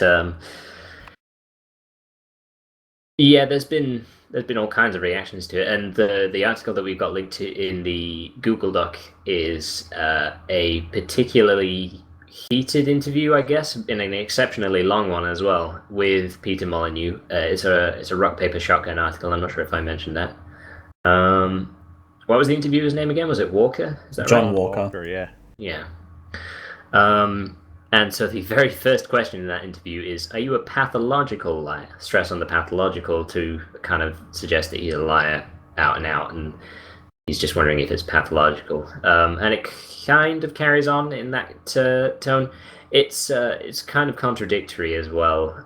Like Molyneux, at one point, he thinks that it's unfair for him to be expected to know exactly how much a game will cost to develop, which in one case makes sense. But then later on, he says, well, of course, the Kickstarter money was going to run out, because if you think of people's salaries multiplied, between the number of people that we have and over a certain amount of time, then the Kickstarter money was always going to run out over a short period. And then you thought, well, why did you promise all of those things, Like, surely you would have known that if you're adding to this project where you can't even fund it with what you've raised anyway, like to even finish the project, then maybe you shouldn't have been promising extra things. So, like, on the one hand, it almost makes you feel sympathy in the fact that it's being accused as maliciousness, when I think it's just kind of recurring incompetence. But on the other, it seems as though he should have been able to predict some of these things, even though, fair enough, game development projects can be changeable. But when you've been in the industry as long as he has, and when you have the information that he himself admitted having, then you've got to have some kind of inkling that, things aren't going to go according to plan here. Surely they can't just play it that fast and loose with the budget that they had no idea this was going to happen. They absolve themselves of all blame. I think he is a bit of a liar, that Peter guy. Because during his BAFTA award speech, he straight up said, "I can name 10 features that I've straight up made up to stop journalists from going to sleep." Oh, okay.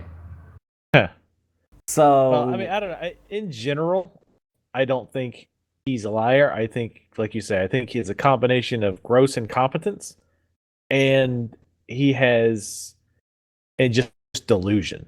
He's like, oh yeah, because he was like in this interview, he's talking about how he talked to his developers and other staff to think ask them how long it would take to make Goddess, and they were saying 7 months. I'm like, okay, what sane person would A, believe 7 months, and 2, actually quote 7 months? So it's like, you have to wonder, did they actually tell him that? Or did he go to them and go, hey, could you make this in 7 months? And they went, well, maybe if we stripped out a lot of the features, we might oh, okay, cool, 7 months. Right? Yeah. And just walked away. All he heard was they agreed to 7 months.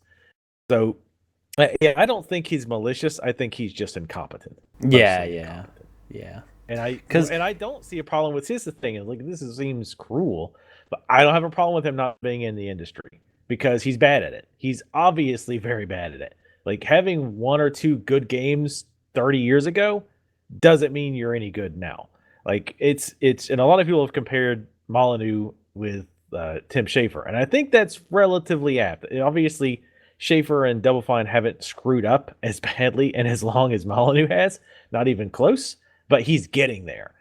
This feels like the start, where 10 years from now you'll be like, oh man, remember when people used to actually listen to Tim Schafer before he kept missing deadlines constantly and turning up half-ass games? And because if you look at can't wait for Broken Age Part 2 though. That's out next. That came out last year, right? Oh wait, no, that actually was supposed to have come out April of last year. It's supposed to come out about now-ish, first quarter 2015. Well, initially they said April of last year. Oh, right, around April last for the whole year. But now thing, they're saying, this year sometime.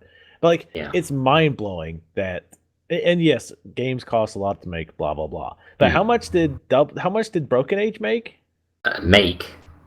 Kickstarter. Oh, $1 million, wasn't it? Something crazy. It was a insane amount. And then they ran out of money making the first half, and that game was pretty mediocre. It was pretty forgettable. If his name wasn't tied to it, and if Double Fine hadn't done it, it would have been just one of those adventure games that you played and oh, that was pretty cool, and don't really ever talk about again. Right. It's kind of on a par with Night of the Rabbit. That's kind of. I was going to say Deponia. Deponia would also be, like there's any number of point and clicks that you could basically compare it to, but that was just the first one that came to my head, which was a Daedalic thing, and I'm not sure if it had a publisher or anything. I can check. But I'm pretty sure the budget wasn't over $1 million. Of course, they didn't hire Elijah Wood, but they did have some very good voice acting. So. They had famous voice acting. That's the thing. You don't need famous... like, hearing Jack Black during that game didn't do anything for me, which granted doesn't help because I don't really care for Jack The best Black. voice actor is and will always be Jennifer Hale. Well, Jennifer Hale. But there's no publisher for Night of the Rabbit. Yeah, no, I didn't think so. But like, how many famous people, and this is an honest question, how many famous people are doing voices other than the obvious cast members are doing voices for the Game of Thrones games for Telltale? Like how many? Oh, right, like as in non Tyrion, HBO characters, right? I see. Well, there's like over a dozen already, and it's going to grow because it's Game of Thrones and there's so many characters. Are they hiring Elijah Wood and? No. For the characters that aren't cast. But the voice acting is phenomenal, voices, right? Yeah. My point is, Walking Dead as well, surely. And to be fair, I've read that supposedly they paid Elijah Wood and Jack Black just as much as they paid the other voice actors, which either means A, they just did it because they wanted to, or B, they overpaid all the voice actors. Yeah. Which, given that they can't seem to control their budget worth of shit, it's probably the latter, that they overpaid. When you think about how much it's cost them, you immediately look to that. That's the first thing that springs to mind, because you think it cannot be the graphics. It cannot. No. They could not have spent that much on our assets. Right. Or apparently the engine is what's cost a lot of money. But it's a point and click. Yeah, it's a point and click. I don't understand why they couldn't just reuse their engine from Brutal Legend, because that's what they've been doing for like Costume Quest and all that. Who knows? Like, I don't know. It's people like him, people like Molyneux. They need to not be in the lead. They obviously need to be like in the rank and file. Yeah, obviously maybe higher up, but they definitely should not be making the calls. They should not be calling the shots. They shouldn't be making financial decisions. No, they should. No, Lord, like they can spitball ideas and everything, but like there should be like an adult in charge. They need like different producers, like game producers and whatnot. I don't even remember what game I think versus like the director does, but they obviously need somebody else in that role telling them what to do. Right. And it's not necessarily a bad thing, because sometimes, when you're the creative type, you want to add, these 20 different things. You need somebody who's got their feet on the ground and go, okay, that'd be cool, but we need to take this and this out, and we'll go with these other features. And somebody who's good at doing that. That's why it makes a good director or producer. I think that's where Peter Molyneux should go as well, because he was talking in that Rock Paper Shotgun article about how he was missing his son's plays and how he was working 16-hour days and how his wife was yelling at him because he was working so much. And it's just like, yeah, get someone else in charge so you don't have to like damn near kill yourself because of some shitty game. Yeah. Also, yeah, like, I mean, do you think 16 hours a day, like, do you think it's all productively used, or do you think it's sort of like... I think he's just on Reddit all the day. Because he's already moved on to his other project. That's the thing, is that he's working on this, but he's already moved on to his other project, which is already... He used, like, the announcement for the fact that Goddess might not make any of its targets to point out that he was working on something else, which was going to be like nothing ever seen before in his... Right. Pretty, like, to paraphrase... No. See, he just can't learn. He said, like, it will... work on emotions that were untapped, and that's it makes me think mobile game. Untapped. It's like, oh god, no. It's gonna be another fucking Curiosity. Curiosity 2. The Curious Vengeance. Yeah. Or maybe it'll be like Anxiety 2 or something like that, where he's still tapping cubes. It just has a different emotion named after it rather than Curiosity, which is more of it. I mean, in the interview, Molyneux, it was interesting to see, because a lot of the stuff that gets talked about, like, of course, Molyneux's had a negative reputation amongst anybody who's been paying attention. And by the way, just a side note, I have zero, like, what do you say? I have zero sympathy for people who put into his Kickstarter. Zero. None. Nada. Because if you did any research on him, that's what he's most famous for, is over-promising, going over budget, under-delivering. Like, if you put significant money into that, you were a fool. So I don't really care. Or they've got more money than brain cells. The only thing that I think might have encouraged people is the fact that Populous is one of the games that actually put him on the platform that allowed him to do these sort of things. So maybe that was 30 years ago. I know, but the fact that he's returning to God games, people thought, well, Populous is actually one of the most, well-known titles within that genre. Maybe he actually knows what he's talking about this time. I know that's that some it's serious mental gymnastics. Yeah, I know. But yeah, so again, I have exactly. No problem. Like, I'm looking back on it, thinking maybe they could have justified it in this way, and it makes them look less culpable for believing him again. Hopefully, these people actually learn a lesson. But I have a feeling a lot of them will be like, if he does another Kickstarter, they're like, man, I'm giving him this money, but I'm going to be very sternly giving him this money this time. It's like, you idiots.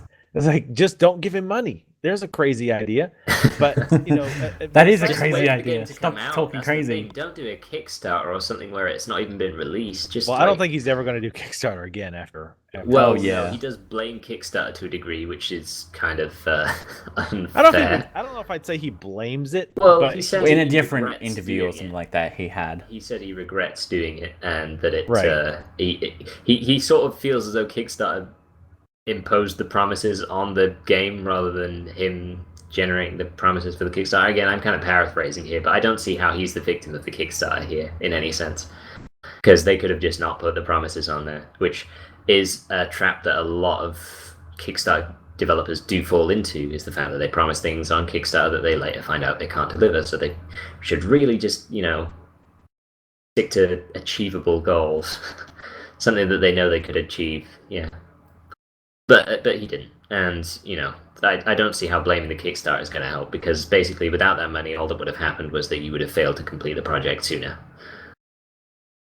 Right, and another thing I had kind of got off topic, but the one thing, like, how he's got a terrible reputation and people have been saying all this stuff about him forever, and you wonder, like, how much of this gets back to him, or is he in his own little shell so much like he doesn't hear this? But in multiple times in the interview, he talks about how people have said specific things about, it's Molyneux going off again and all this other stuff. So it's interesting, one, to see that he actually does know that people are saying all this stuff about him.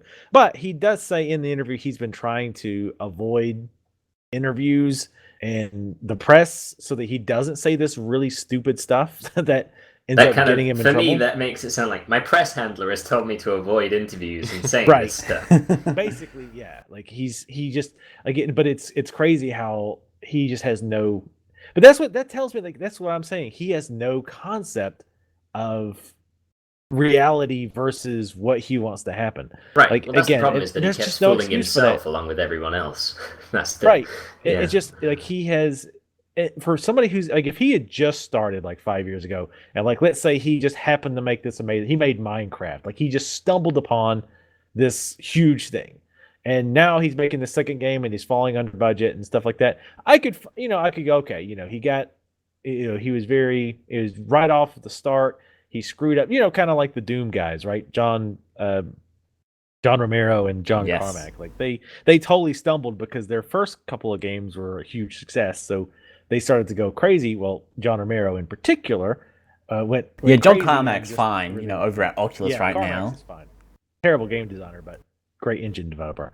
But then Romero just went totally crazy, and that's understandable. But if like John Romero kept doing that for another 20 years, then you're like, okay, like you have a serious problem. Yeah. Instead, he's just making Facebook games. Be in charge of this. Like at some point, somebody needs to sit him down and say, look, you shouldn't be in charge. Period. Like you maybe are like have a smaller leadership role. But when it comes to deciding this feature is going in, this is, this deadline is set and must be met. These features have to go, whatever. Whoever's making those calls should absolutely positively not be him. Yeah. Yep. And the other thing that people talk about on this interview is how harsh like John Walker was. And the very first question, he was a bit on the offense. Yeah. So, full disclosure, I think John Walker's a twat, a bit of a twat. Maybe not a total twat, but on the scale I will of say 1 to 10. Oh, scale of. I'll never get used to Americans saying the word twat. Yeah. Twat. Oh God, say it how you normally say it. Go back. Twat. Oh God, see how awful can I make it? It's also more fun to say just because it means something so much worse here in America. It's more fun than people go. You go, oh no, I'm using the British version. Calm down. But regardless, I definitely think he conducted this interview in an incredibly poor way. First of all, super unprofessional. And I'm not one to get hung up on being professional or whatever. I don't really care that much most of the time. So I will say it's definitely unprofessional, but that's not really what bothers me about it. What bothers me is just how, it's just a really stupid way to do an interview. To start off with saying, "Do you think you're a pathological liar?" is so dumb. I understand maybe he's upset because he feels like Molyneux is a con artist, because obviously John Walker thinks, regardless of when he tried to defend himself, obviously Walker thinks Molyneux is a deliberate con artist. Either in some way he thinks that he is convinced Molyneux is lying. In other words, he's saying things he knows are not true in order to sell games or whatever purpose. So he obviously believes that. John Walker is that. You believe that, if you're in the press, you don't say that shit. You find other ways to say it, but you don't repeatedly say you're a liar. You're a liar. It's not going to put the person you're interviewing on a very good note. I mean, you can obviously, I'm totally for putting Molyneux's feet to the fire. He deserves it. He needs people to stop throwing him these softballs. I think they were too aggressive and ended up getting practically nothing from him. I think they should have been a bit nicer, or maybe not nicer, but shouldn't have been, I don't know, just the interview's incredibly long, yet you get practically no information from it. And I think that's just because a lot of the time Molyneux was so on the defensive, and John Walker was always just like, "Are you going to stop lying?" Is that he immediately started attacking him personally rather than trying to get to the root of it or anything, which kind of immediately distracts from the whole point of the discussion. Are you as a person a liar, or are you going to take a back seat? Which one's more appropriate question, really? So yeah, no, I agree that the interview could have been handled better, but I know, exactly why he's gone for that particular line. Well, possibly partially from what Vertigo says, that he believes he's a con artist and that he's acting on behalf of the consumer, and probably feels himself to be fueled with some kind of righteous anger. But I think also because this is their scoop, isn't it, for Rock Paper Shotgun? This is the hot topic, and they've got an interview with Peter Molyneux, so he wants to make it as clickbaity as possible by asking the most outrageous questions. Well, I think that's unfair. When has the gaming press been clickbait? That's very true. They've been nothing but kind and responsible. Reserved. That's true. No, I take that back. That I wouldn't want to sully the integrity of that. Of Rock Paper Shotgun or any publication like that. So yeah,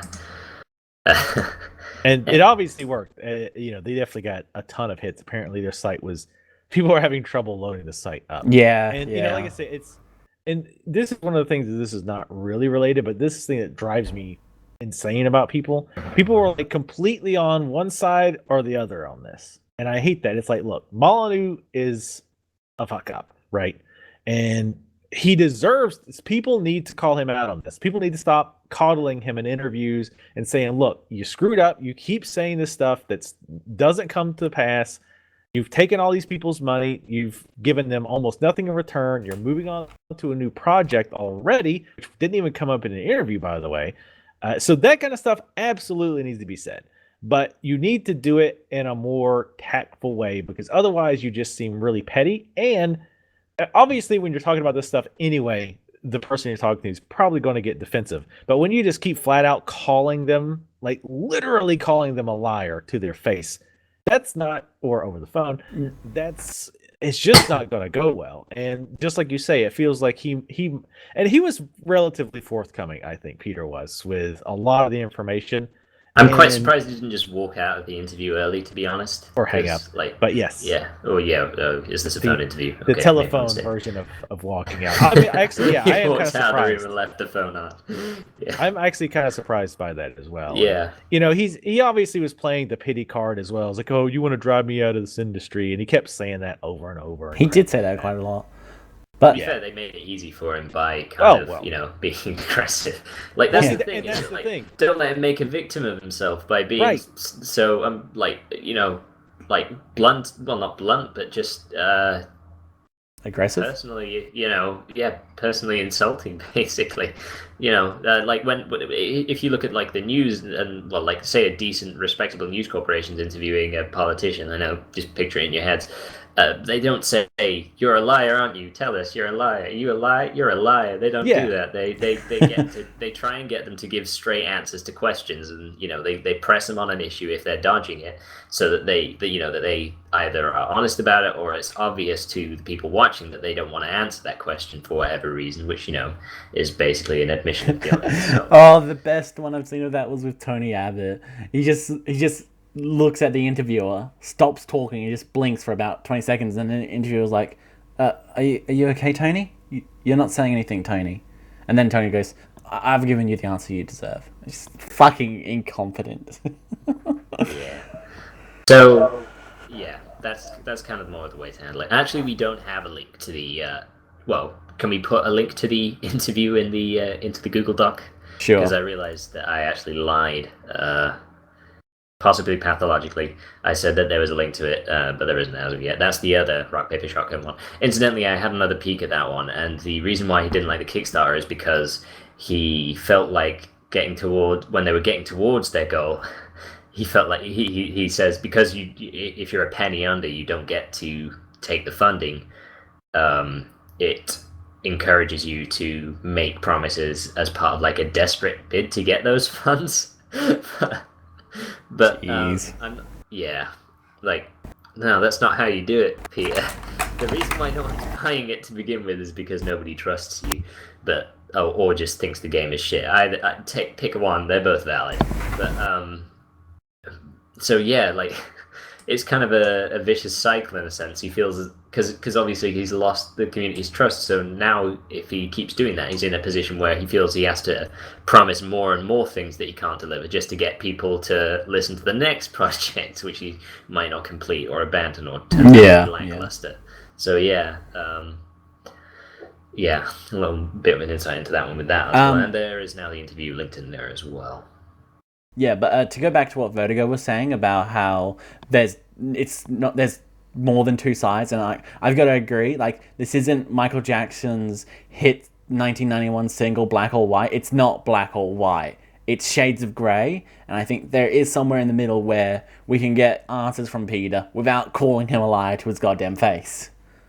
Right. Or goddamn ear. I don't know how the interview was handled. And that's the thing is, and that's what kills me about this, especially at a time when the whole game journalism is under scrutiny, to show such blatant unprofessionalism, to just repeatedly call him a liar and be so openly hostile during the interview is just like that's what no matter what you believe as far as all that corruption, conspiracy theories, and all that, like that's just bad. Like that's just bad journalism. Well, that's period. the thing. As an interviewer, it's your responsibility to get information from the person you're interviewing. It's not to push your own agenda or just basically, you're interviewing them. You're not saying to them that whatever you want to say. You're just asking them questions. That's the whole point of an interview. Right. I mean, the whole thing read more like they took a random person from Reddit or something who was very angry because they spent money on the Kickstarter and they bought all of his other games and kept getting disappointed. So they just grabbed a random Redditor who fit that description and had him interview him instead of somebody who's, because I think John Walker might even be like I think he's a pretty high up at Rock Paper Shot. I don't know if he owns it or if it's editor-in-chief. I think he's what he does. He owns it, I think. I don't know. So that makes it even worse. Like, I don't know. Just like I said, professionalism by itself doesn't really. It's not really something I really care a whole lot about. I know some people get up on a stink about it. Yeah, well, I guess Rock Paper Shotgun's thing is that they're unprofessional. Right. I mean, the whole purpose, like you said, of the interview was to get as much honest information as you can. And if he's not answering your questions, which he didn't do several times, then press him on it. Like, say, well, I appreciate that answer or whatever, but you still didn't answer the question. Just stay on him. Don't call him a liar and a lot of the other crap that went on in this interview. It was just, like I said, it's a shame. It's good that somebody finally did it. It's a shame that it was done in the way that it was done. Yeah.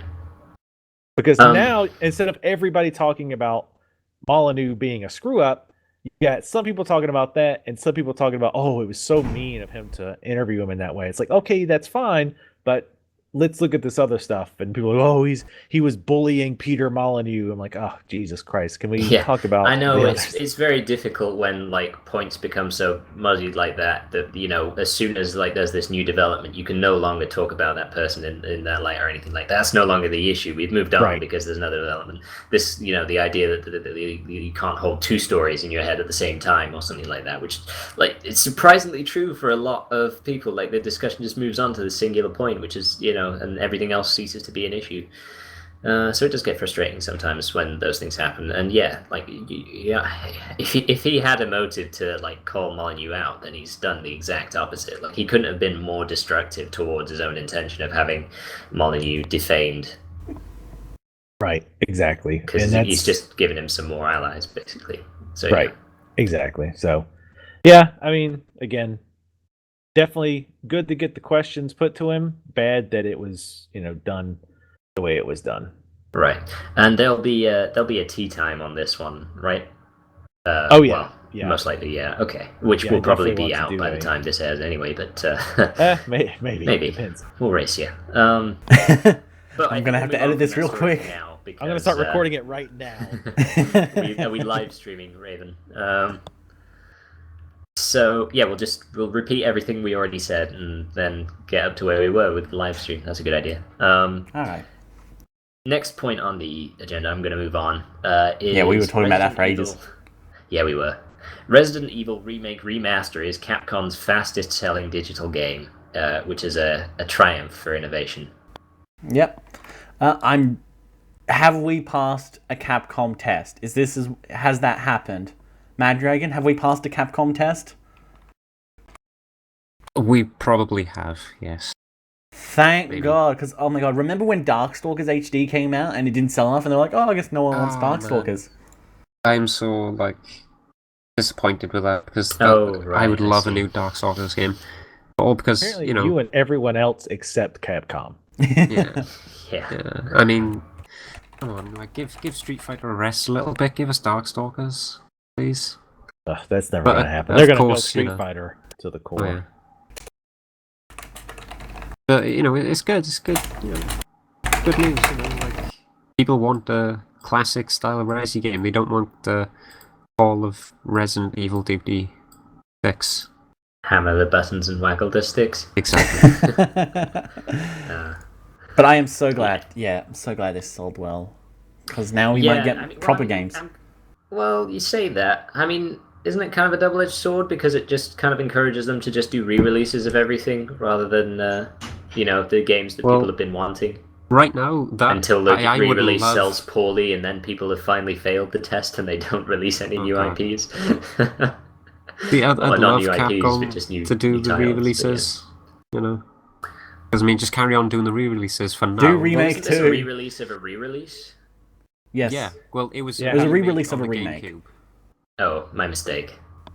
But I think the positive side of this is that it shows, and I don't remember if it was Capcom specific. And actually, I think it was that said that you nowadays you can't make the old school survival horror games anymore because people won't buy them. Well, I think this Here we go. blows that out of the water. It absolutely shows, sort of how different Capcom are when with the games they make nowadays, compared to the stuff they used to make years ago, like the early Devil May Cry games, Resident Evil, Onimusha. Oh my word, Onimusha.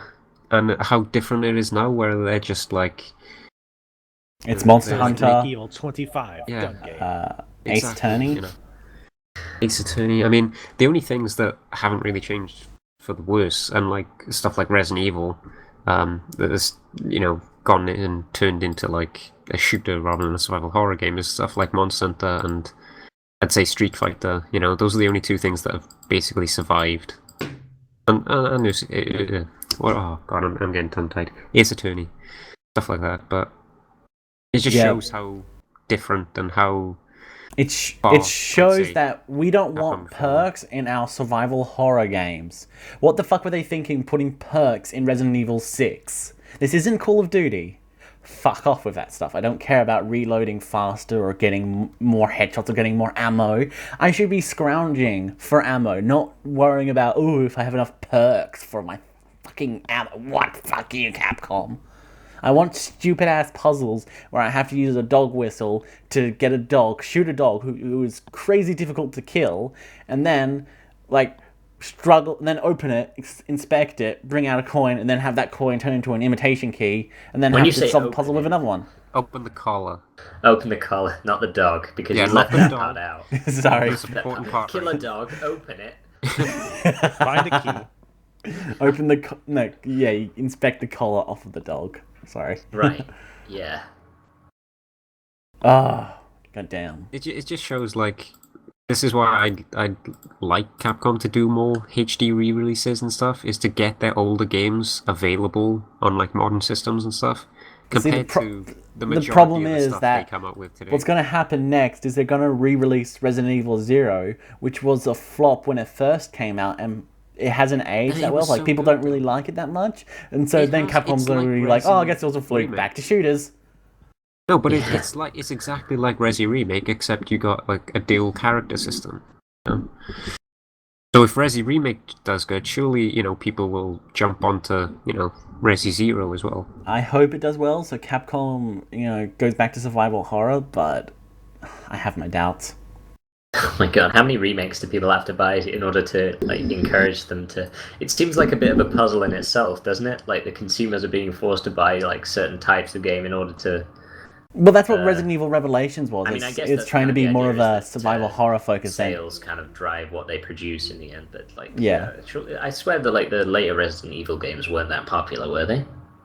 Did they sell well? They sold really well, but they cost so much more to make that they didn't end up being that great in terms of profits. So something like Resident Evil Revelations, even though 6 looks awful. Yeah. So Resident Evil 6 sold a bunch. It's Capcom's second best-selling game of all time. Wow. Yet they say the sales are disappointing because it didn't make enough money back. Whereas Resident Evil Revelations sold a quarter of it or something like that. And it was a much bigger success to Capcom because it made them more money. Because that's what matters, really. It's not how much they sell. The bottom line. Yeah, it's how profitable it is. Right. You've put in this, I think that was after I read it out, but it's the biggest selling day one digital title on PlayStation. That's correct. Is that the measure by which it has become Capcom's fastest selling digital game? I'm not sure, but that's just what they put in their press release. Yeah. I can read out the press release to you. I guess it's over a set period of time. They've sold more copies of this than they had. We're pleased to confirm that the recently released Resident Evil has become Capcom's fastest-selling digital title deal in history across North America and Europe. The title, which launched on January 20th, has also broken the record for the biggest-selling Day 1 digital title on the PlayStation Registered Network. Yeah, I thought it was actually French at first. I was that was mostly French. Yeah, it's so confused. Yeah, sorry. Why are the French people doing this? And now a Resident Evil remake remaster is Capcom's fastest-selling digital game. So it is. I was trying to do all Japanese businessmen. That's what I did. I don't think I can do a podcast anymore and not get that voice in. Should we move on to the next topic then? Sure. Yes. Oh, God, yes. Grand. Okay. Shadow Realms has been cancelled. Sorry, I should have read that in a sadder voice. Oh god. Sorry. Yeah. I don't know how to feel about this, considering I wasn't feeling much about it. I Like, I checked didn't care back. that much about it. But... I looked back at our original video when it was announced to see our reactions, and we didn't really care. I think we basically feel the same way as it was when it was announced. We don't really care. Wasn't it like a free-to-play game? Like, yes. Team-based sort of... Was it team-based co-op or some sort of shooter? Like, player versus player? It's an action RPG It was thing? first-person. I don't know. I have no idea. But when Looks like BioWare it's announced this... squad-based, but yeah. Yeah, it was just like... The only thing I remember thinking about it was like, why bother making this? Just use that, the assets and like the whatever lore they're building and just make it like a proper full-fledged RPG or something out of it, rather than like the free-to-play shooter or PvP. I don't know what it was. Yeah, but it's from fake BioWare, so it was never going to be good anyway. It's from BioWare Austin. the people who made Star Wars: The Old Republic. And they are now like that. focusing on the Old Republic again, apparently, because That's good. but they're also looking to spend some more time on. Well, this is interesting because they say additional ongoing enhancements to Dragon Age Inquisition, as well as the next game in the Mass Effect series, which is interesting because I swear, aren't they doing the Mass Effect that's not Mass Effect 4? And they get angry when you say it's Mass Effect 4. Even though it is. Oh, EA's doing that for a lot of their titles. I hate how they're rebooting, soft rebooting. Like Star Wars Battlefront isn't Battlefront 3, it's Battlefront. It's not really a reboot. Mirror's Edge 2 isn't Mirror's Edge 2, it's Same Mirror's universe. Edge. And Mass Effect 4 isn't Mass Effect 4, it's Mass Effect. That won't be confusing. No. Wait, Mirror's Edge 2 isn't what? Yeah. It's Mirror's Edge. Just Mirror's... That... Why? How can you just reboot after one title? You can't Yeah. do that. That's not the I rule. guess the excuse is it's been so long. I don't It's know. not even been that long. Bullshit. That's so not. Yeah. It hasn't... Well, it's How been long that is- long. Like that can't be years, that can't be like a maybe really good 4 excuse, years though. or something. I don't know, but Still, it's like... there have been games that have had way longer sort of like... times... whatever I'm Return trying to say. Castle Wolfenstein to Wolfenstein. Like, that's the biggest gap I can think of.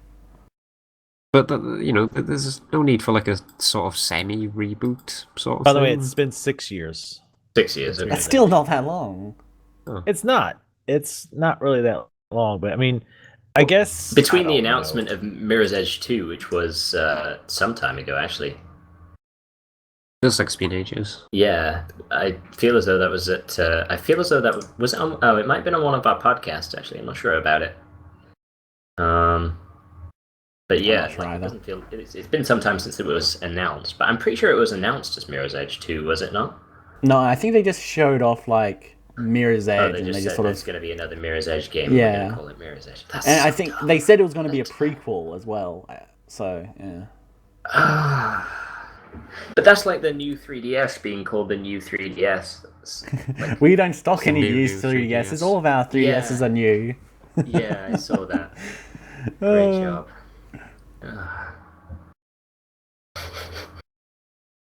Yeah, damn. okay, that's silly. But yeah, Shadow Realms.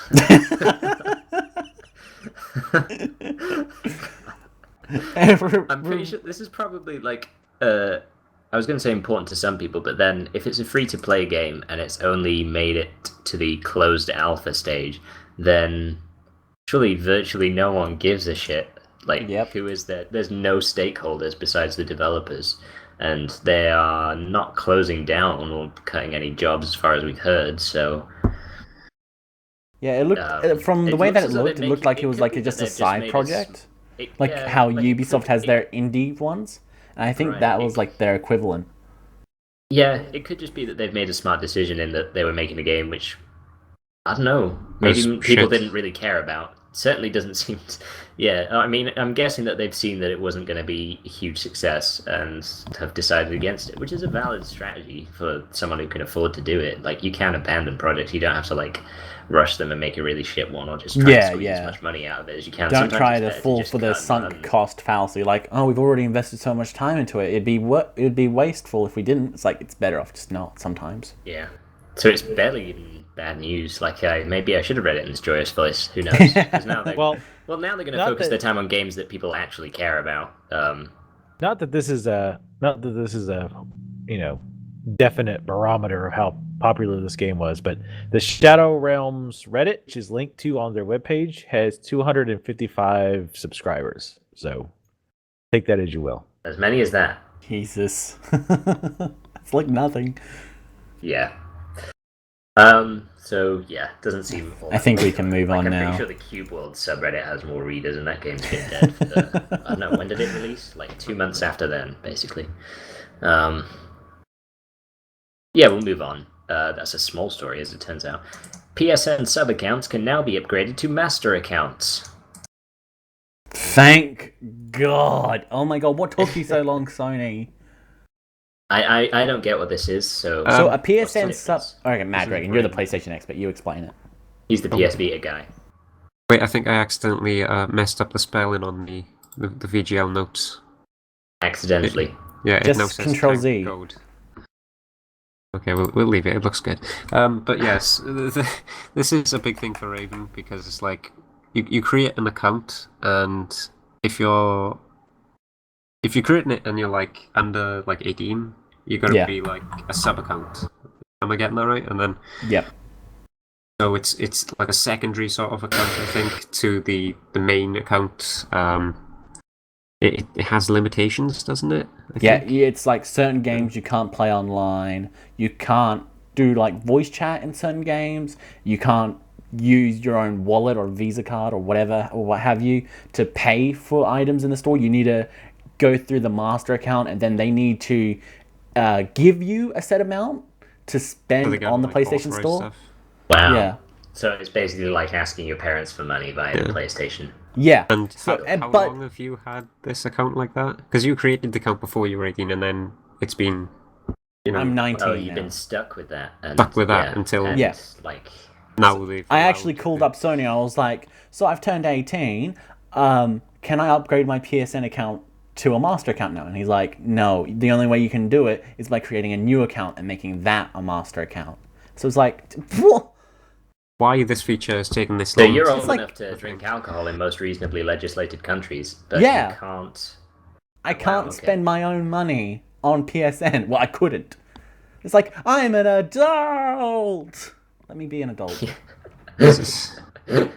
I'm my own man now, Mom. Well, that's good, I guess, because it seems dumb that it was like that before. Honestly, I'm surprised that they haven't corrected that sooner, because surely they've been stemming their own revenue by doing that. Yeah, you'd think, but that's why Sony has the nickname Sony, because they'll fix it soony. Oh, I see. Like the same thing with like voice chat, like cross-game chat on the PS3, which never happened because of RAM. People are still waiting for like PSN ID changes. To pay like Microsoft does, where you pay like I think it's about like £8. I think it may be cheaper or not. I don't know. Don't worry, it'll be done soony. Soony. When the PlayStation 5 to be fair, comes out. Like I can see why they're kind of like kicking back, because that basically their number one priority with the PlayStation platform anyway is to like be better than the Xbox, to like outdo Microsoft, and that's turned out to be surprisingly easy for them. So they're just all kicking back, like they're like, no, they're not catching up anytime soon. We'll just take 5. Like we can do these, we can add these things later when we actually need to try whatever. So yeah, maybe that's why. But no, this seems like just something that should have happened a long time ago. But yeah, it's good news. Now, please let me change my PSN ID, because I don't want to be Raven-Valor95. I want to be RavenValor95. Come on. Why did you have the dash in before? I don't know. I thought it looked cool. But now I'm like, oh, that looks kind of dumb. Maddragon, you have a dash as well, don't you? Yeah, I think the dash is because you couldn't put spaces, I think. Yeah, that's it. You didn't use an underscore? That's the protocol usually. No, I used a dash instead. Okay. Crazy kids. We were young. We all do stupid stuff when we're young. Yeah. Dashes. Are we able to move on? Drank Gatorade? What are you people doing to the fucking topics list? I just thought I'd get a message in from our sponsors there. by just the addition of a couple of additional, letters in your thank God message, and it's almost as if God wants you to drink a Gatorade because of how similar the two phrases are. God. So yeah, that's something. Anyway, Apple has increased the maximum app size. That's good advertising. Whoever's anonymous coyote. Apple has increased the maximum app size from 2 gigabytes to 4 gigabytes. We can finally get Final Fantasy VII now. Woo! Wonderful. That's presumably to accommodate for their very, very incrementally increasing storage capacities on their devices. Yeah. This is the first time it's ever been upgraded, like the app size. Yeah, it's probably because it's taken this long for them to actually get the storage down to a size where they can both have a really thin device and also have storage. Yeah. Because I believe that I can't remember which a recent generation of either iPhones or iPods or iPads or all of the above, they could have had more storage, relatively easily, but they wanted the device to be thinner than the previous generation. So they were like, no, people don't want storage. They want their device to be really, really thin. So they went for that instead. Yeah, that's what I hear, like, with batteries and stuff like that. It's like, whenever battery technology gets better, they just make it thinner. Yeah, they make it thinner when batteries get better. Because, battery technology still is lagging quite far behind the demands of computing devices in general, to be honest. But they make it that much harder by insisting on each device being progressively smaller, except for the 6 Plus and whatnot. I'd love if we got like a Sega Game Gear styled phone or whatever, and you just had a massive battery that lasted forever. The Engage, the taco phone or whatever. Yeah. So that's probably the only thing I can think of that like increasing the maximum app size might see, because generally any sort of like Office application apps and stuff like that and voice chat and whatnot, all of those things already exist and they're perfectly functional and don't require that much space. So because a lot of those services just rely on internet resources, which don't take up any hard drive space. This seems to be mostly focused at games, I think. Yeah, I would think that would be my first thought, because that's sort of an emerging thing. What with the Grand Theft Auto series and whatnot being released on BioShock, tablets, at least. BioShock as well. Yeah, I'd forgotten about that. That's surprisingly, artistically faithful to the console and 2K PC games in general, because they've also got like XCOM on there. Oh really? I didn't know that. Yeah, that's cool. The full, God, I would spend a lot of time playing XCOM on the toilet. Like so much time. Yes, God, yes. I still find it kind of crazy how only now, they're upgrading the app size, because 2 gigabytes. I know it's like lower resolution and stuff, so they can save a lot of memory on it. But well, that's the thing. When you're thinking in terms of games, it doesn't seem like that much. But for everything else, like it's almost impossible for just regular apps like practical applications to actually reach anywhere near 2 gigabytes. Yeah.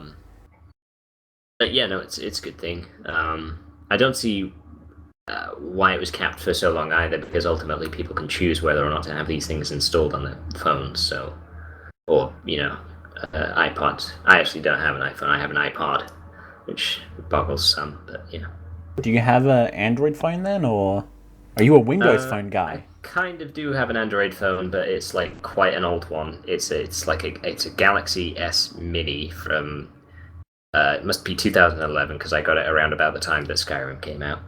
Okay. And I still have it. I before that I had like a slide phone back when slide phones were cool. Obviously they'd been uncool for several years already. But I've never been that fussed about having newer phones, especially not now. I'm the same way. EE have been bought out by BT, which is EE are the most innovative mobile phone service provider in possibly Europe, because they were the first ones to implement 4G on like any kind of widespread basis, and now they've been taken over by BT, which famously has the worst customer service ever and will somehow manage to be more expensive even though it's their own fucking lines you're renting. So that's a little disappointing. But we're getting off track. But I'm the same with you. Phones, who cares? Computers, though. Yeah. Now that's where got to be top of the line. Like, oh, great, the maximum app size is doubled. That's what I mean by like playing XCOM on the toilet. Is like that's the only time when I would think to play a game on a tablet anyway. Because like if you're kind of into games, then they're just as expensive on there. Why not? Yeah, just get something else. Definitely. Like I've got a ton of games like in my download history on my iPhone from when I. What a surprise! You own a lot of games. And like I got them on my iPhone, and it's like I just don't play any of them. Oh I no! just What forget you? about them. No, Maddragon, I refuse to believe Maddragon it's that different. you bought It's a like load different of from games. the... It's practically the same. This will be life changing, though. He insists. Anyway, Dissidia Final Fantasy has been announced for arcades. Woo! I actually like. That doesn't mean much to me as a phrase, so I'm just going to quickly work out what that means while Maddragon and Raven discuss Final Fantasy.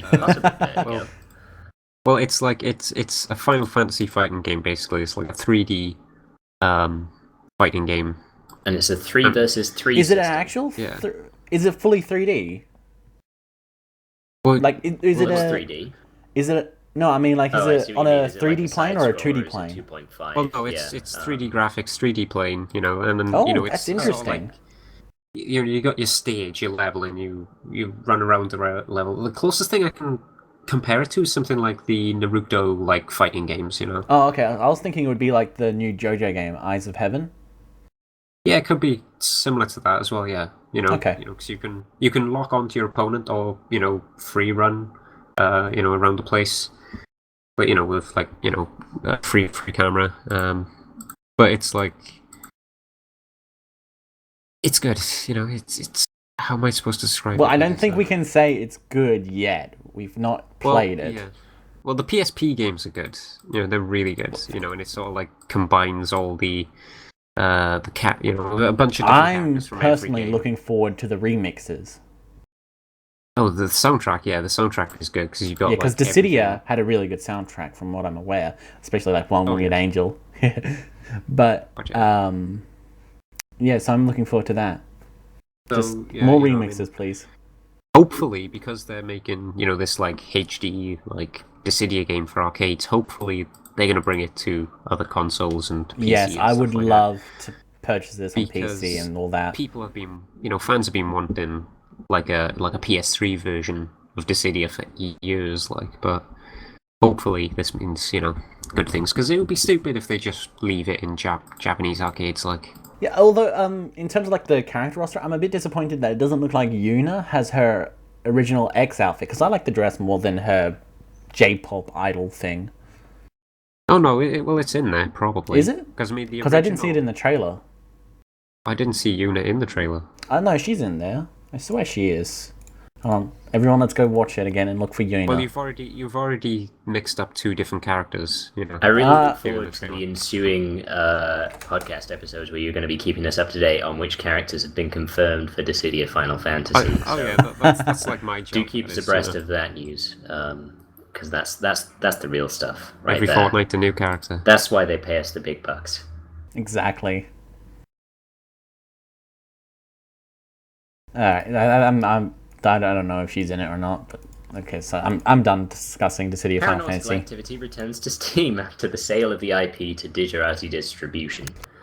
This is following its removal from Steam due to the death threats directed at Gabe Newell from Mike Malbeck. Oh no, at the time it was Mike Murderbeck, because it was Halloween. Yeah. Anyway, so, thanks for adding that little addendum, by the way, Raven. Keep me on track. But, I guess the idea is that they don't make any more money from it now. Code Avarice are no longer a part of Paranormal Activity in any way, shape, or form. Is that That's right? Correct. Or is that... Okay, well, then that's fine, I guess. I'm not...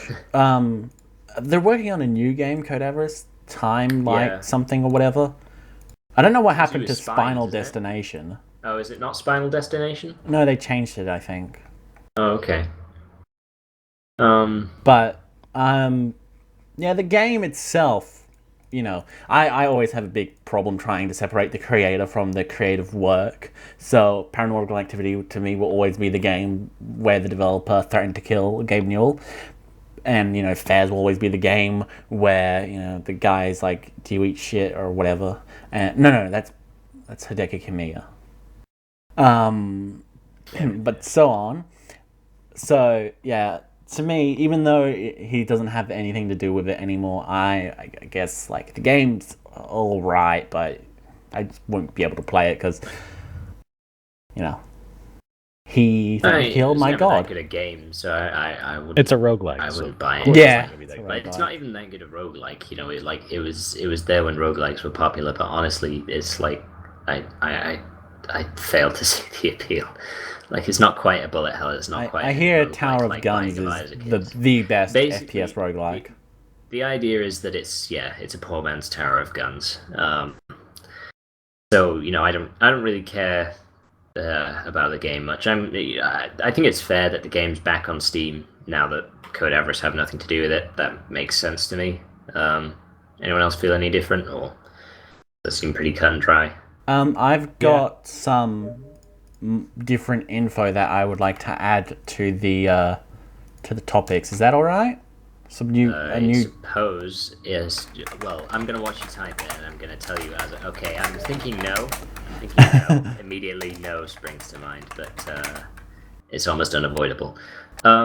So the interesting thing to see, I suppose, will be if Code Avarice ever are able to list another game on Steam. That would require them to develop one and then cancel half the features, I suppose, but no, that's a lie. They only cancelled multiplayer. They did add in some new features for the Atonement Edition. Yes, that's hilarious of them. Yeah, the thing is, because he's made this sale as well, like, the developer's Molbeck's not going to have learned anything from this. He's just going to assume that he was in the right, and he's probably made a fair bit of money from the whole ordeal anyway, so, like, why should he care how he behaves? So, yeah. I mean, it'd be great if I just never heard from them again. That'd be terrific. That would be. Unlikely, though.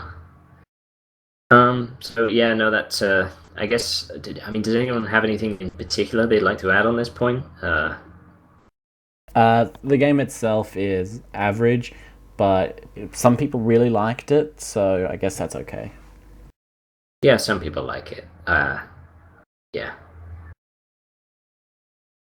And, you know, if you do dislike it, well, I suppose if you fed back to the new owners, they wouldn't necessarily, like, you know, swear at you and whatnot. You might get, like, a slightly more accommodating response, but, yeah. Because it's worth mentioning that their community manager on the Steam page wasn't Molbeck, and a lot of people are feeling sorry for the other guy in the development team, but he was kind of a jerk as well, so if that Wasn't helps. the guy on the community page, like, 12 years old or something? Like, legitimately 12 years old? I mean, I wouldn't be too surprised at this point. Okay. Well, I don't think there's that much more to talk about, so let's move on to I guess we're forced Resident. to move on to... Yeah, well, do you want me to read it in this voice, or do you want to read it? Okay. You read it. Resident Evil 5 Gold Edition listed for PC on Peggy. I am interested in this because Resident Evil 5 Gold Edition never came out on PC, which is really bizarre. So we never got the DLC for Lost in Nightmares, which was actually, from what I hear, really, really good and like one of the best returns to forms for Resident Evil at the time, of course. And you could even manage to get it to go back to the original camera system with tank controls and the original... Oh no, Resident Evil 5 was tank controls, wasn't it? Maddragon? It was tank controls, but it was over the shoulder.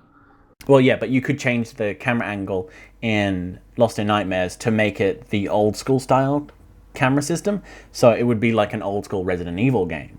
So that's really cool. So I hope this is true, because Resident Evil 5's PC port is fantastic, and the only, like, it would be the definitive version of Resident Evil 5 if it had Lost in Nightmares. So I I think it is going to come, and then I think they're going to use that as a basis to port it over to PS4 and Xbox One. Oh, that'd be cool. Yeah, I knew you'd say it'd be cool. Yeah. But yeah, so because the PC port's so good, but clearly superior than the PS3 and 360 versions, that's what I think is going to happen.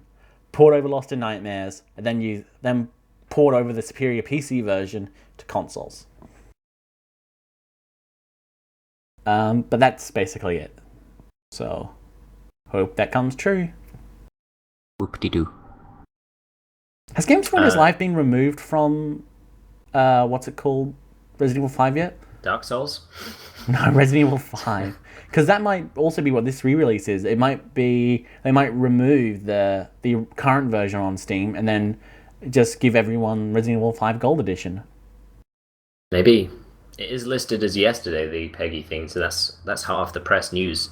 That's why that topic is the winner of the news, as the newsiest news. Yeah, so I guess that's about it. We've kind of run out of news to talk about, which is a shame because we're only 3 hours in or something. So I guess we're going to have to cut this one short and move on to the shout-outs. So, in reverse alphabetical order, as we've kind of kept to this time, tell us about a project you're working on or something you're excited about. Just your favorite color will do. I guess the one I would talk about is Mauve. I guess my Heroes of the Storm. Okay, series. Cool. That's a strange color. Also green. Cool. How far through are you in that? Because I think you've been doing it for a while, and you produce about 50 videos a day. So that's what, 50 times a while. Yeah. Well, it never ends. So forever. I actually haven't been doing that many videos. I've just been playing. I'm going to try to start recording more of the matches instead of just playing. Yeah, in the last day, you've only released 4 or 5 videos. So I know it's getting low. Disappointing. Yeah. On a day I release 2 videos, I hate it. I hate days like that. Jesus Christ! I haven't uploaded a video in ages, and I feel terrible. And here you are, just Captain Awesome. Well, I'm struggling to keep us to 1 a day, and there's 2 of us. Oh yeah, if I do 1 or 2 videos, I feel bad the whole day because I'm like, ah, God, I didn't upload anything today other than those 2 videos. Vertigo, go fuck yourself. You're up to. Yeah, it's hard to tell how many parts you're on because. Well, there's a bunch of different gameplays. ones. Yeah. Right. Yeah. I didn't do any for a long time, and then I've started again with Thrall and Kerrigan. So. Yes, I can see that. Okay, cool. And you're also doing Wolfenstein, The New Order, and. Grim Fandango, Citizens of Earth. Oh, right. Which we were talking about last time, right? Yep. Yeah. You listened to the podcast, didn't you? Sure. He absolutely did. Oh, by the way, speaking of Citizens of Earth, and Raven was like, "Oh, crikey, mate," and VertigoTeaparty was like, "Oh, America-san." Wow, you all had a good time. That sounded weirdly like the first accent. Speaking of Citizens of Earth, it's getting patched for Vita TV support. Yay! Nice. When Maddragon finally becomes the Vita TV guy. No, I'm the Vita TV guy because I get to complain about compatibility issues. Fucking Christ! Wow, you're like the one old person who lives out in the middle of nowhere and wonders why there isn't a bus route specifically to your house. Oh, that's depressingly accurate. Anyway, I shout out next. Okay, yeah, it's Raven next. All right. My favorite color is TV, I guess. My favorite color is blue, and I'm going to be shouting out the Ratchet and Clank Let's Play that we're doing on VGL right now because it's the only thing I've actually really done that's new. So, I really like how it's done so far. We've got good commentary, and I really friggin' love my thumbnails that I've created. Everyone go look at my thumbnails. They're fantastic, gorgeous, best ever. Simple but very, very effective. Yes. And that's it. That series is fun. It's like Those are good thumbnails. A really nostalgic series as well because that was one of my favorite games. Well, possibly my favorite game growing up. So yeah, like that was really fun. That's been a really fun series to record so far. It's a good one. Maddragon, shoutouts. Shoutouts. Well, with the release of the Nintendo 3DS and stuff, I've put like the new Nintendo 3DS. Yeah, the new Nintendo 3DS. Don't say new twice, because then if they release another one, they're going to think that you're talking about that one. When future person. Yeah. Oh, no. We don't want to confuse the viewer. Sorry, I'll stop heckling you. I don't think the viewer can be confused as much as Nintendo will. But for every bit the viewer's confused, Nintendo's just twice as confused. At their own naming system and their own products. But yeah, I've done a few videos of those, like showing off the faceplates, the unboxings and stuff like that, and so far I've been doing very well view-wise for what I usually get, so yeah, take a look at those. Cool. IceBear, what are you going to shout out? I'm going to say the new series that it's kind of filler content, but it's fun. We didn't half-ass it or anything. Well, we kind of... Anyway, Battle Block Theater is what I've been playing with Danny lately, and it's a fun little platformer with some cool levels and different game modes and stuff. We've just been doing some versus gameplay on that. We didn't want to do the story. I did actually complete it independently, and that was fun for the most part. But yeah, no, we've just released the first part of that, but there's at least another 6. That game is really difficult. The end of that game is the most absurd. I'm really early on, and I'm having a tough time. Although, in my defense, that might be because I'm playing with my 7-year-old sister. Yeah, most likely that. I haven't actually played co-op story. I don't know what that was like. I played solo story, which is the levels are entirely different. Straightforward. Ah, okay. Well then, then I would have no idea. But the solo is actually fairly straightforward, depending on whether or not you play on normal or insane mode, I'm guessing. Is insane exactly. There's quite a lot of content available to it, and also it thrives quite a lot on user-generated content, of which I'm surprised. What I was surprised at is how big the game is. I didn't expect it to be such a big download. Oh, what kind of file size is it? Let's check. It is 2 gigabytes. Yeah, it seems like a much simpler game. I guess it's the cutscenes that they have. They have cutscenes. They have a lot of levels and game modes. But I thought that was surprisingly large for the sort of art style that they have and stuff like that. They do have. They must have 8 or 9 cutscenes of reasonable length. Yeah. Yeah, I think someone checked the files and it was 1.2 gigabytes is just cutscenes or something. Yeah, that doesn't surprise me. But yeah, no, that was a fun series. It will probably record some more afterwards as well. So not as good as Gang Beasts. That series fucking amazing. I guess seeing actually as I wasn't there, then maybe actually watch that instead, and then watch Battle Block Theater. There we go. I just doubled up. What are you gonna do? I'm the host.